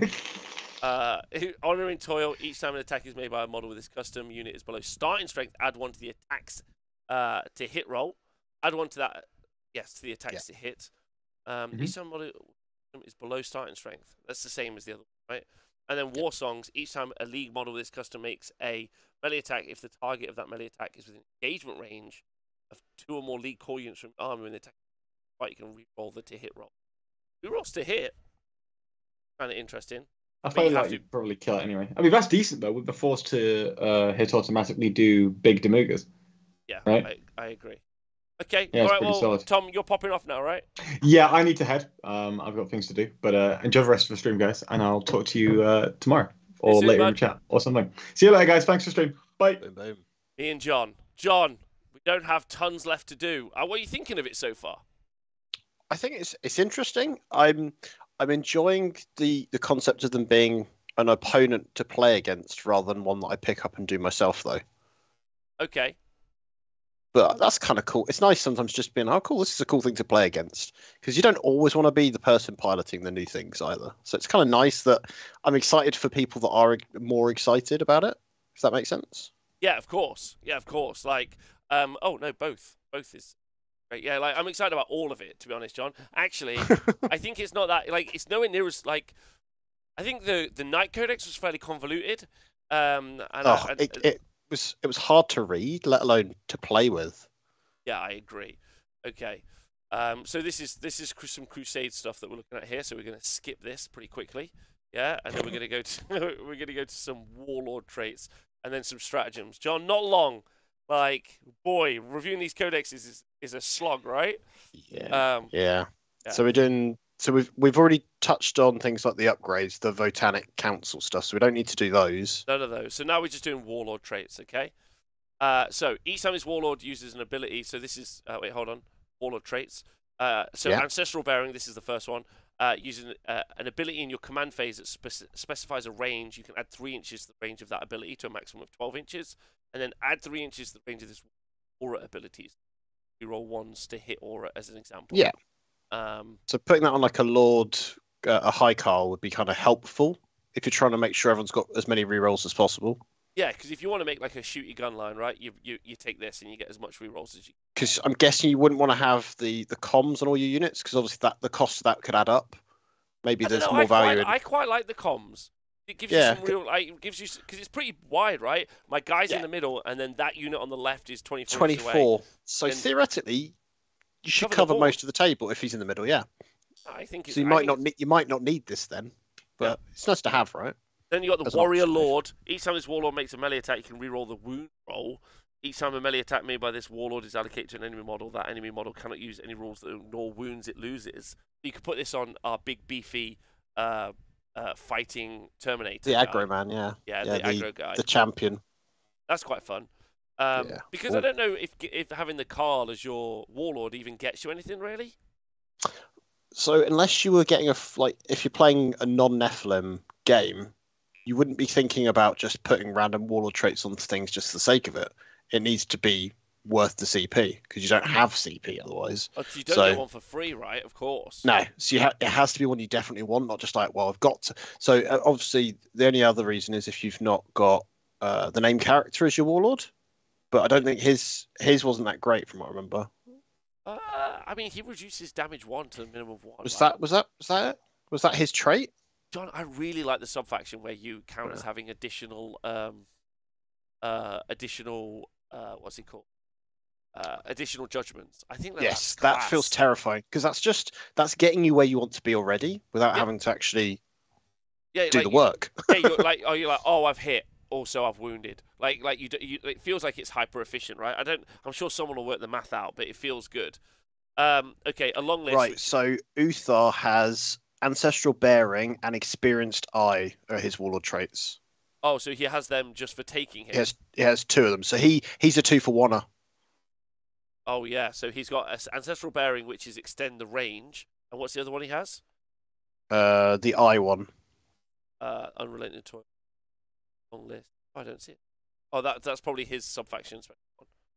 Yes, which is the Super Duper Boys, the Great Etherean. He's got no, it's Pragmatic Wisdom. I don't know then. Oh, strange. That's not on a page we've got, unfortunately. Hang on. Experienced Eye. Here you go. I found it. It's the High Kahl one, which is in your command phase. He can use Grim Efficiency 1 additional time, and you can only select an enemy unit that has not already been selected for it. So basically, he gets to do 2 tokens. Okay. So he's finger gunning with Judgment tokens. Finger gunning tokens. Okay, love that. All right, so a long list Warlord trait. Each time this Warlord makes a ranged attack, the target does not receive the benefits of light cover against the attack. Each time you select the target for this Warlord's ranged weapons, you can ignore the Lookout Sir rule for any unit that has 1 or more Judgment tokens. Nice. It's kind of fun. And at the end of each phase, if an enemy unit with Judgment tokens was destroyed during that phase by a League unit from your army, select 1 enemy unit that is visible to the Warlord. That unit gains a Judgment token. Oh, I like that. That's pretty fun. Yeah. Right? Because there's definitely there seems like it's leading towards there'll be ways of moving them around as well. I think there's a stratagem, if I remember rightly. So that's quite fun. Yeah, because if you take the one where you can auto dish out 2, you spend a CP to basically auto dish out 2 judgments, then it counts as having 3 judgments. You wipe that unit out. You basically start that process again on another unit. Yeah. I love that. You just can't hide from it. No, The guild affiliate, in your command phase, you can set one friendly core unit 6 inches until the start of your next command phase. The unit has the objective secured ability. And if a model in that unit already has the ability, that model counts as one additional. So you can double obsec. So you can make your elite dudes obsec. Because if you've got a blob of 10 of them, they're just going to sit there surviving, and they've got obsec just to help push people off potentially. That's horrible, isn't it? Especially if you give them like if we go for the +1 toughness or 4-up invulnerable save one, like. Okay. Just sit in the middle and just go mine. Yeah, this is mine. Yeah, this is mine. Unrelenting Toil, while a friendly league core unit with is performing an action within 6 inches of Warlord, that unit can shoot without the action failing. That's pretty nice, especially if you know that you're like building towards doing certain actions. Well, some of the missions have actions as part of the primary now, so it's kind of nice to be able to do them. Otherwise, you're scuppered. Yeah, because you don't really have any cheap action monkeys in this army, right? No, 110 points worth of 10 models is the best you can get. And that's pretty pricey to be able to do the actions. Yeah. Yeah. Okay, Grim Demeanor, while this friendly league core units are within 6 inches of Warlord, the unit can ignore any or all modifiers to each characteristic, and each time a combat attrition. Eat that, Night Lords. I'll just stop reading that. Relics. John, honestly, can we skip the relics? That's the one I don't want to do. There's a million. And I think we could maybe do that another day. Quite comfortably. We're not doing relics. Relics are. Right, chapter approved rules. Okay, chapter approved rules. No mercy, no respite. The ancestors are watching. At the end of each phase, score 2 victory points if one or more enemy units that had 1 or more judgment tokens were destroyed by a Votann unit from your army during that phase. Fucking lol. Score an additional 1 victory point for each of those enemy units that had 3 or more judgment tokens when it was destroyed. And at the end of the battle, reduce the number of victory points you have earned from the secondary by 1 to 0 for each unit that is on the battlefield or that is embarked on transport that it is that has 1 or more judgment. Oh, okay. I was like, oh, that's so easy. But actually, that's pretty tough because if they've got any judgment tokens on them, then you lose a point for each one. Okay. So if you tag anything, you have to kill it. So you have to go right. Yeah, but they also get a judgment token murder. when they kill your units. Yes. So you need to not be dying and also kill them. So. Okay, that one's pretty fun. Okay. Grudge match, which is purge the enemy. If you select this objective, then before the battle, you must identify 5 units from your opponent army, one of which must be the enemy's warlord, and make a note of them on your army roster. If your opponent army has 5 or fewer units, then at the end of the battle, for each of the identified units that was destroyed by a Votann unit from your army, you score 1 victory point. If that unit had a points cost of 154, you score 1 additional victory point. And if all that unit was destroyed by a melee attack, you score 1 additional victory point for a maximum of 3. The unit's points value includes points value of all weapons it has. In the battle, reduce the number of victory points you have earned for each of the identified units that has not been destroyed. Okay, these have all got like a negative, right? Yeah. So they always make them as they seem to be trying to make them so that they are challenging to score, but rewarding if you do succeed with them. Okay. Rather just like done. Yeah, and a bit of a negative if you don't get it right. Mm. Yeah. All right. So then what we've got is shadow operations. So if you set this objective when a voted infantry or biker unit, if your army can attempt the following action. 1 Votann infantry or biker unit from your army can start to perform this action at the end of your movement phase if it's in range of an objective marker that is not within your deployment zone and has not already been affected by your army. Unit cannot start this action if enemy units nearby, excluding aircraft. The action is completed at the end of the turn. If completed, the objective marker is said to have been prospected by your army, and you must roll a d6, adding 1 to the result. If that unit has completed the action, that scanner keyword. Oh, so this is why you take a scanner. On a 6+, that objective marker is a rich deposits objective marker. Each time a unit from your army completes this action, you score 3 victory points at the end of the battle. If you control 1 or more rich deposits, you score an additional 3 victory points. This is like get the good bits for orcs, but you have to make a roll, and you've got to hold them at the end. It feels a lot harder, but I feel like that orc one needs correcting anyway. So it feels rewarding. Yeah, I guess so. Yeah. And I guess you build your list around to being able to do the action and then defend those objectives. Yeah, I agree. Okay, all right. So that's prospects of wealth, and then lay claim, which is end of game objective. If you selected the secondary objective, then during the resolve pre-battle ability step, your opponent must set up 3 objective markers anywhere on the ground level of the battlefield that's not within 6 inches of their own deployment zone, or any battlefield edge and not within 9 inches of each other. They cannot be set up on terrain features with the unstable position. So containers and things like that. Each represents precious resources, but does not count as an objective marker for any rules purposes other than secondary objectives. At the end of the battle, score 5 victory points for each of your precious resource objectives that you control. That's cool. I think that's cool. It's cool. I'm not sure I would want that one necessarily. There might be better ones to take from just the stock ones, but yeah, okay. They all feel thematic at least. Do feel thematic. Yeah, they do.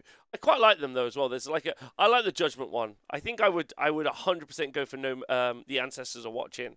I'm really into the Judgment mechanic, but that's because I think my brain is telling me that it's strong. It's strong. Yeah, something in my brain is being like, that's good. It's scratching that itch, and you're just like, so. So, like, especially you're going to 3D print some Judgment tokens to put next to things as well. Well, so you know when I was talking about the 1 billion like bike shots that you could do, a bike of a unit of 6 bikes, 54 shots, right? Yeah. If I take the sub faction where I do 2 judgment, I basically just go 2 judgments on you. You count as 3. I'm going to roll 54 shots. Half of them auto wound. They hit because obviously it hit on 4s, and they auto wound. And it's AP2 damage. I think it's damage 1, but it might be damage 2, but probably damage 1. Damage 2, I think they were. It was 5 minus 2, 2, wasn't it? Well, bolt things? 6 minus 2. Do you want to check for me? The bike shot. Is this the bike ones? The bike one, the big bike shot. No, the one that's 9 shots or whatever it is. Yeah. Who is damage 1? The rotary cannon is 6 minus 2, 1 for the rotary cannons. Exactly, but you're still giving 27 wound dice to someone at AP2. Like, feels great. Someone said that it's 1 in 3 gets the cool gun. Is that right, John? Oh no. For every 3 models in each one company equipped with the rotary cannon, 1 iron beamer. If they're equipped with those weapons, they add 1 to their attack and wounds characteristics, so they get tankier. But okay, that's a shame. All right, so that's why you'd have 3 units of 3 then, because you'd get 3 of them across 3 units. I still love the plus to wound, like the Judgment one. I think the Judgment one's the strongest one, personally. But maybe Tom's right, and it's the 6 up toughness, or the +1 toughness. Yeah, because toughness just affects every interaction. Yeah. It does. Shooting and melee, so I can see it. Doesn't necessarily mean it's the most fun. Right, stratagems. Let's see how we can suit these bad boys up. Okay, accelerated response, 1 CP. Use this stratagem in your movement phase when a Votann accelerated unit from your army selected to advance. To the end of the phase, add 12 inches to the move characteristic if each one on this unit. So, okay. An incredibly fast unit can go incredibly faster. Ancestral Sentence. Use this stratagem in a shooting phase when a Votann unit from your army is selected to shoot, or in the fight phase when it's going to fight. So at the end of the phase, each time one on that unit makes an attack against target that has 1 or more judgment tokens, re-roll the hit roll. Wow. That's pretty good, right? Yeah, and it's only a CP, so I've noticed already that the first page's worth, they're all 1 CP strats.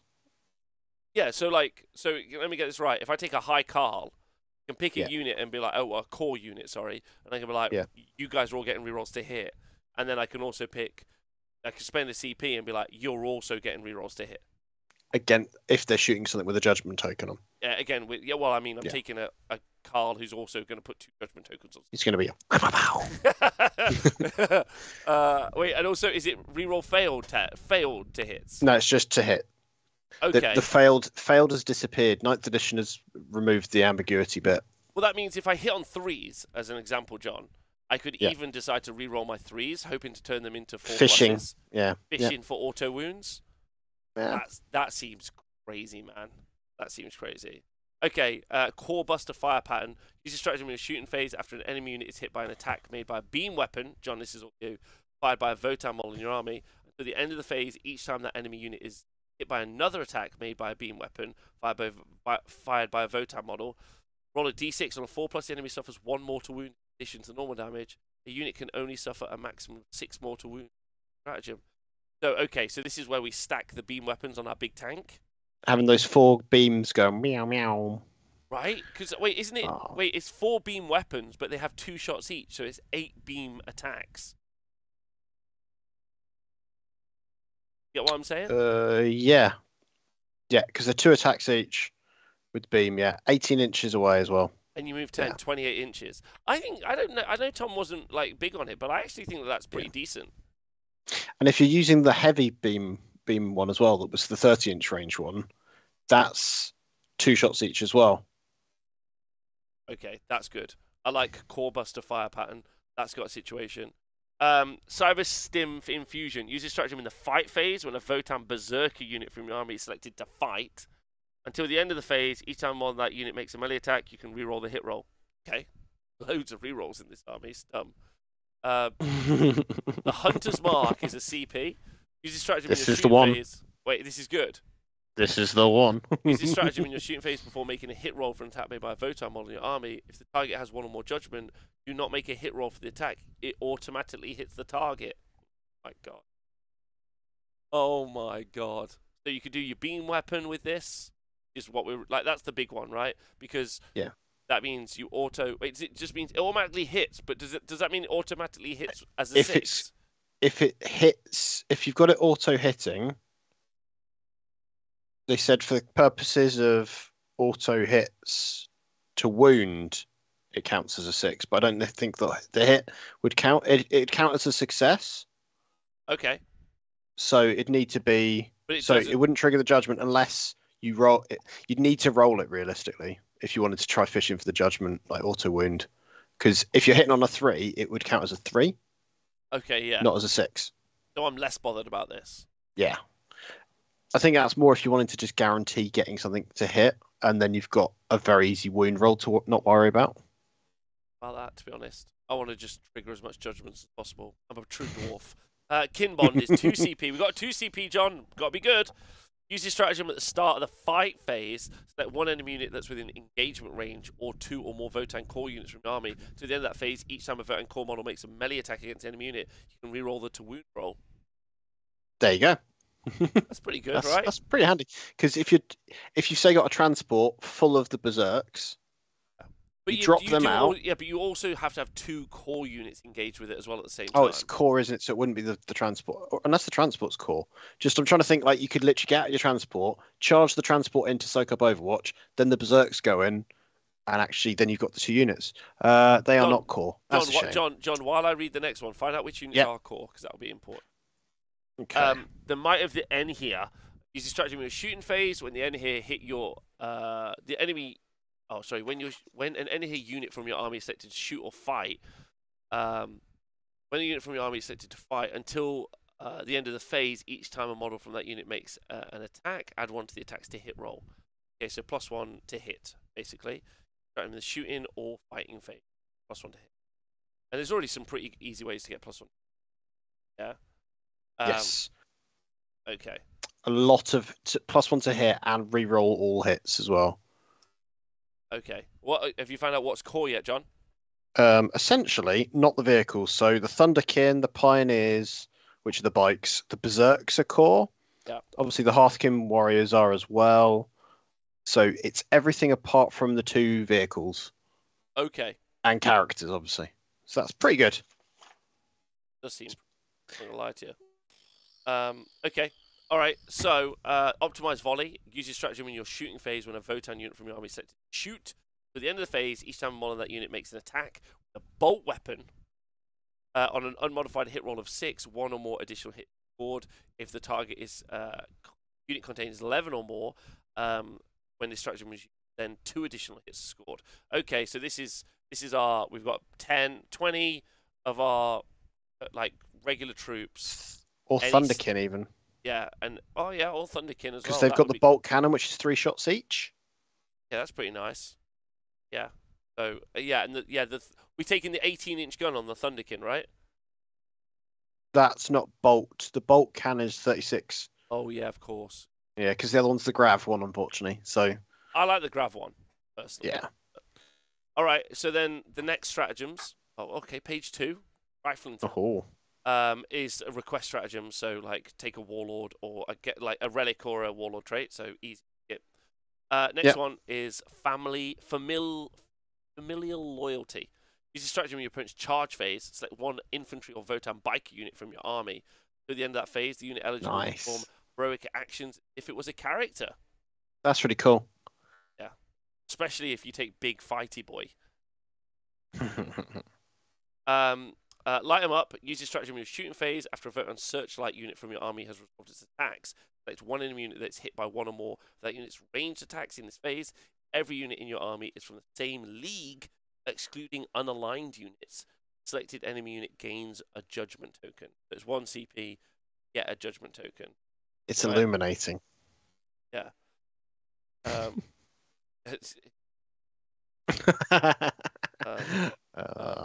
Luck has need keeps toil earns. It's CP. Use a stratagem at the end of your movement phase. Set one Votann core infantry unit from your army that is within range of the objective marker until the start of your next movement phase. While that unit is within range of the objective marker, the unit automatically passes morale checks. Unless that unit makes a ranged attack or declares a charge, that unit or any rules that would cause any actions that fail. And each time a model of that unit would roll a d6 on a 6, it's not lost, so a 6 up DPR. It's kind of interesting, I think. It's a nice. That's a toolkit that I feel like so often you'll just go, right, I'm putting this on just because this action has to be successful. For like, say you're doing the one where you're trying to find the spoils on the objective. If you don't want to mess that up because someone is close enough to you, why not, right? It can help. Okay, yeah, I agree with that. All right, Mag Riders. It's a CP. Use a strategy in your opponent's shooting phase when a Votann biker unit from your army is selected as a target of a ranged attack. At the end of the phase, each time an attack is made against it, -1 from the attacks to hit roll. If the unit is advanced during the previous turn, the attack's hit roll cannot be re-rolled. That's nice to show its speed. I like that. Yeah, okay, that's great. Right, -1 to hit, and you can't re-roll it. Like, okay. Newfound Nemesis is a CP. Use this stratagem when the Votann Warlord or Grimnyr model from your army is destroyed. The enemy unit that destroyed the model gains 2 judgment tokens. The destroyed model was Grimnyr. They'd suffer 3 judgment tokens. So you get one of those champions. Yeah. Make it the aggro build. Make it your Warlord specifically knowing it's eventually going to get taken down. Yeah. And then he's just in there and just splats judgment tokens everywhere. What I like about this actually is with Newfound Nemesis is we understand that like 2 judgment tokens is like a CP's worth of value, like, and then you can take the sub faction that like yeets out judgment tokens like they're going out of fashion, right? I feel like they may recalibrate some of these numbers and cap how many you can do. What, the judgment tokens? It feels like it might be a bit too boisterous at the moment, but I want it to be fun. Yeah. Take a high Kahl and then dish out. Use the stratagem, so that's 2 judgment tokens on 1 and counts as 3. Then use the other Kahl for another 1, so it's going to count as 2. Pretty fun. And that's turn 1. They haven't even killed any of your stuff. If they kill any of your stuff, and the stuff that kills your stuff is going to be good stuff, right? Theoretically, yeah. I'm just going to shoot you with grots, mate. I won't use any of my good stuff. All right, outflanking Pioneers. Use the stratagem at the start of the movement phase. Select one Hernkyn Pioneers unit from your army that is more than 6 inches away from enemy models and within 6 inches of the battlefield edge. If the mission you're playing uses strategic reserves, place that unit into strategic reserves. The unit cannot arrive from the same turn. So you basically can take them off and put them back on the board later. Handy. Because if you've gone and killed something, and then your next turn, you're like, okay, what am I going to do? And they're still there. You get them out of dodge to then bring them back on the next turn, which is so helpful in. Yeah, I think can't see a reason not wanting to do that. Right. Okay. So point bank Fusillade is 2 CP. Use a stratagem at the start of your shoot phase. Select one Votann infantry or biker unit from your army. Until the end of the phase, models' unit can make attacks with ranged weapons even when their unit is within engagement range. That's pretty good. Range of enemy units. Thunderkyn. But they can only make such attacks against the enemy units that they are within engagement range of if A model makes an attack with a beam weapon. That attack is only them. Note that if this model is one range weapon, you can. Okay, so just normal rules probably just apply. Yeah. You just shoot into that unit. And if it's heavy, it's -1 wash. So you're counting as a dreadnought essentially in combat. Yeah, that's 2 CP, which I think is amazing. Yeah, especially if you've got a blocker like 6 Thunderkyn sitting there. Yeah, right. But no, not the Thunderkyn. What's the heavily armored guys? The 2-up armor saves. Oh, the Einhyr. Einhyr Hearthguard, yeah. I was just thinking, because if you're shooting in combat, your Thunderkyn have got the big heavy guns. You could be there Graviton blasting people at point-blank range. Yeah, but I don't think they survive, right? Where I think your big heavy armored guys do, and that's why you spend the 2 CP on the Hearthguard. If you're in the sub-faction that gives you the extra toughness, you're going to be toughness 6 on your Thunderkyn. Yeah. With a 3-up save. So maybe. I don't know. Yeah, I think you're still right, yeah. Although they've got plasma guns and Volkite disintegrators, so they could, you could be, because the Volkite disintegrators aren't pistols, so you'd need to use the stratagem to shoot them at people in combat. That's what I'm saying. Because that's 6s to hit, mortal wounds as well. Yeah. I think that's what you use it on. Yeah. Okay, so then you've got reactive reprisal. Use your stratagem in your opponent's shooting phase after an enemy unit that had 1 or more judgment tokens selected to resolve its attacks. That 1 Votann core unit from your army that was hit by 1 or more of that enemy's unit's attacks this phase that is not within engagement range of enemy units.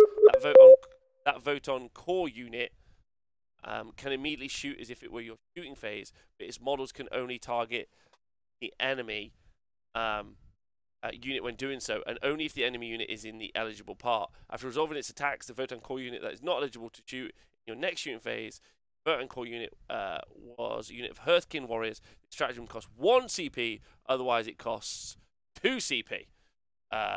So a lot of stuff there. John, I know you broke up a little minute there. Yeah, I didn't hear half of it yet. Yeah, but I read it. So yeah, it's quite cool. You get to shoot if they have a judgment and they shot you, you get to shoot them, right? I like that. Just 'cause it's like, it feels very dwarven in that whole kind of like being petty and grudgeful. Yes, right. Like it does not. Yeah, agreed. Grimwrought Barrier is 2 CP. Use your stratagem in your command phase. Select 1 Votann unit from your army within 9 inches of a Grimnyr model. That unit and the models it contains stop being affected by any psychic powers that have been affected had it been manifested by the enemy unit. Until the start of your next command phase, that unit and the models it contains are not affected by malediction psychic powers. That's quite fun. Specifically, that doesn't stop your vortex affecting your guys potentially. That is interesting. That is good. Yeah. Because null zone for Space Marines, you can affect yourself. Bad. Super dumb. Okay, so next up, Bastion running. Use a stratagem in your command phase. Select 1 Hekaton Land Fortress model from your army. Until the start of your next command phase, that model is considered to have its full wounds remaining. Nice. Quite a top bracket. Cool. Combat Surgery, 1 CP. Use a stratagem in your command phase. Select 1 Votann Medic unit. Nice, and that can be your core troop. Yeah, because that's just an upgrade, isn't it, for one of them? Yeah. Up to E3 destroyed models are returned to that unit. That's not bad, really, because you could potentially get 3 back. Yeah, which is going to be like 33 points, 11 points a model. It's probably not necessarily the value you'd necessarily want, but if each of your units are kind of 10-mans, if they haven't quite wiped them, it's just a pain, right? I guess so. It's in the command phase. I probably very situated. And I currently, there was nothing I read that made me want to take the basic troop bros. Yeah, I think I like the idea of using them, but I don't necessarily know whether you'd actually gain having them over something else still. Yeah, okay, that's fair.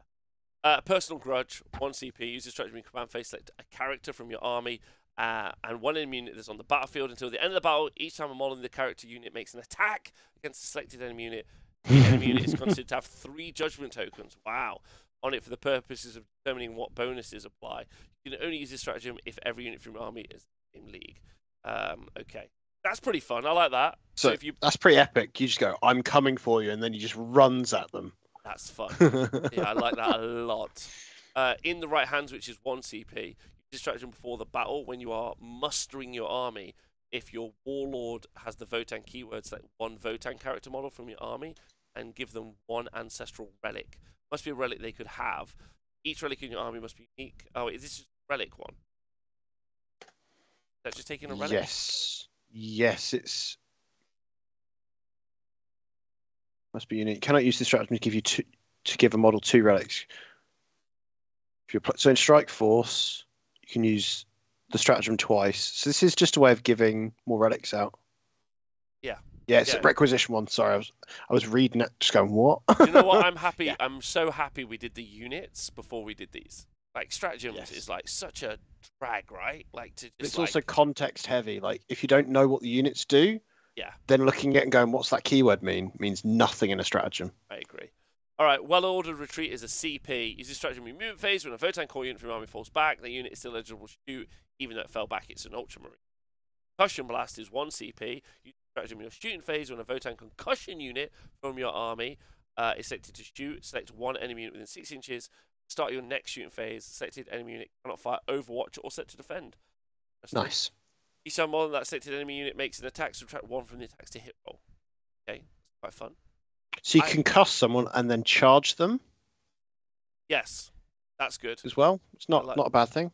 Ion Storm. Use this stratagem in shooting phase when a Votann unit from your army is selected to shoot. Until the end of the phase, each time a model with that unit makes an attack with an Ion weapon. Nice.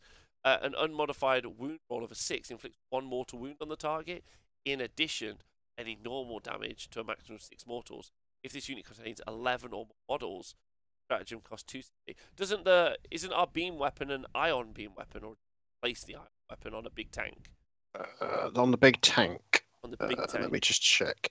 There's a blast weapon that's an ion cannon. There's an ion beamer. Yeah, there is an ion beamer. The 18-inch beamer is a beam, which is an ion one. So that's the 7 minus 2 damage one. So it'd be more wound in addition to that. Okay. That's pretty nice. Pretty interesting.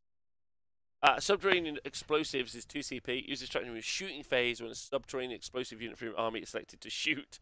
To the end of the phase, each time you make a range attack, subtract 1 from the attack's wound roll, and if a hit is scored against a target that's not Titanic and cannot fly, start your next shooting phase. Half move characteristic. Yeah, it's just a mortar, right? So it's a thingy, a Shellquaker cannon. Yeah. It's the Death Core Krieg have got them. Yeah. But it was originally a squats thing. We are reading.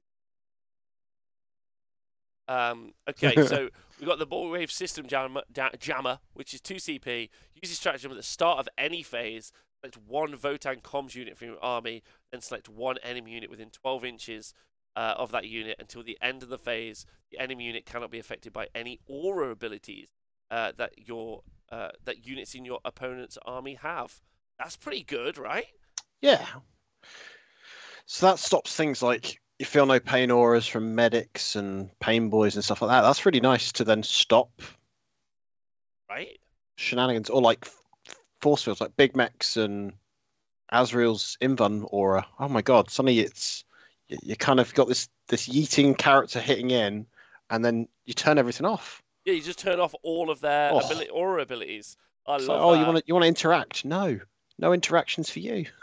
And then you've got overcharged shield crest. Okay, this is what you can take on the characters, right? Like the sergeants and stuff.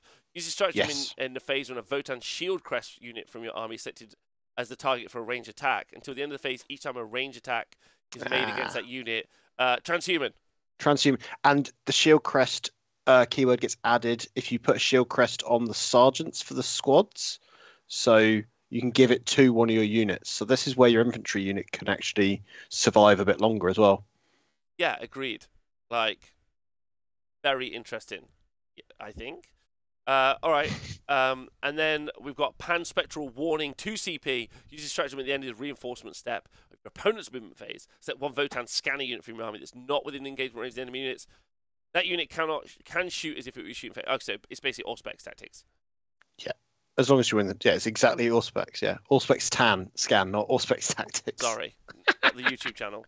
And then finally, site-to-site transport. Use a stratagem at the teleport. Start your movement phase, select 1 Votann teleportation unit from your army, and remove from the battlefield. Reinforcement step, you can set it back up. And if it's a character, it costs 1 CP, otherwise it costs CP. That, John, is your lot, my friend. Ladies and gentlemen That's of a the lot jury. of cool toys. It is a lot of cool toys. It's like a lot going on there. What do you think? Talk to me. Tell me. They feel like a really fun army, and I'm trying to think about it. And like, you know, when Admech dropped, Yeah. and you looked at it, and there was definitely things missing from the army. Like they didn't have a flyer, they didn't have transport. These guys feel a little bit more rounded. I wouldn't say they're a complete army still, but they at least feel quite playable. Yeah, where they stand. Because we know this is going to be wave 1 of one army, right? Yeah. Okay. So we've got an elite combat-y thing. We've got a throwaway combat arm unit. We've got a big vehicle. We've got transport. We've got some bikes. I think it's well-rounded enough that I look at it and go, there's a few different ways you can build them as well. It's not like when, what was a good example? Harlequins. They end up looking very similar, the armies, no matter what. This still feels like you could build it in different ways, specifically for different sub-factions. Yeah, I think the models are great. I agree with Think Before You Skink. Hi, Mark. Hope you're well. I think the models are great. I think the Judgements, it's super strong, man. That feels like it's... Like, maybe the math on it doesn't work out. I don't know. They've at least got some... I don't really think that the... But I think, like, the Hearthguard. But do they need to be good? They're meant to be just your troops. Yeah, I mean, it's good that they haven't given, like, a ton of shots out, right? Because if they're all, like, auto-wounding on 4s, too many shots. Leagues of Votann aren't Imperium or Chaos. They have no keyword. And they're not Xenos. And they're not Xenos. Imperium adjacent. They're Imperium adjacent, yeah. But they're also Tau adjacent. So they're somewhere in the middle. Yeah, somewhere around there as well. They're centrists, the ultimate centrist. I know, John. I quite like it. Like, I feel like I can build little fighty, those little fighty combat characters. I feel I can build some armored Terminators. I feel like I could build like a tank build. Like, even though that might be but it kind of read like I can because the main thing. But you want to, right? Like, sometimes it's nice to just do something because you want to, not because you're going, right, this is going to win a tournament. Yeah. I feel like there's a lot of shots basically is what I can like in the army, and then the Judgements could be really key, like building like a crazy cool army. It feels like they can play the Nephilim missions quite well as well, which I think is quite vital. Like, they've got some all right secondaries. They still feel a bit like I'd need to see them play really, but I feel like because they've got the kind of the ability to move around, redeploying, picking stuff up, they've got all the toys that someone like Craftworld Eldar or Gene Cults rely on to survive to play the missions. So I think that could be quite a fun game, and because it could have been very easy for them to go, right, here's some dwarves. They're really slow, they're static, and they take forever to go anywhere. And instead, they're actually feeling like quite a mobile and kind of not too elite either. It feels kind of in a nice kind of middle place. It's where you want armies to be. You don't want it to be like his Deathwing Terminators, but they're short. Yeah, that would have been boring as fuck, right? It would have been. All right, well, thanks everyone in the chat for tuning in live. Hope you've enjoyed it. John, thanks very much for doing the long haul with me, especially as we started late. Right. It was super fun. Let us know what you think of the Leagues of Votann in the chat or like in the comments. If you listen to it as a podcast, please stay hydrated. Thanks for everyone supporting the show by subscribing to Patreon or whatever else. Loads of love. See you soon. Goodbye.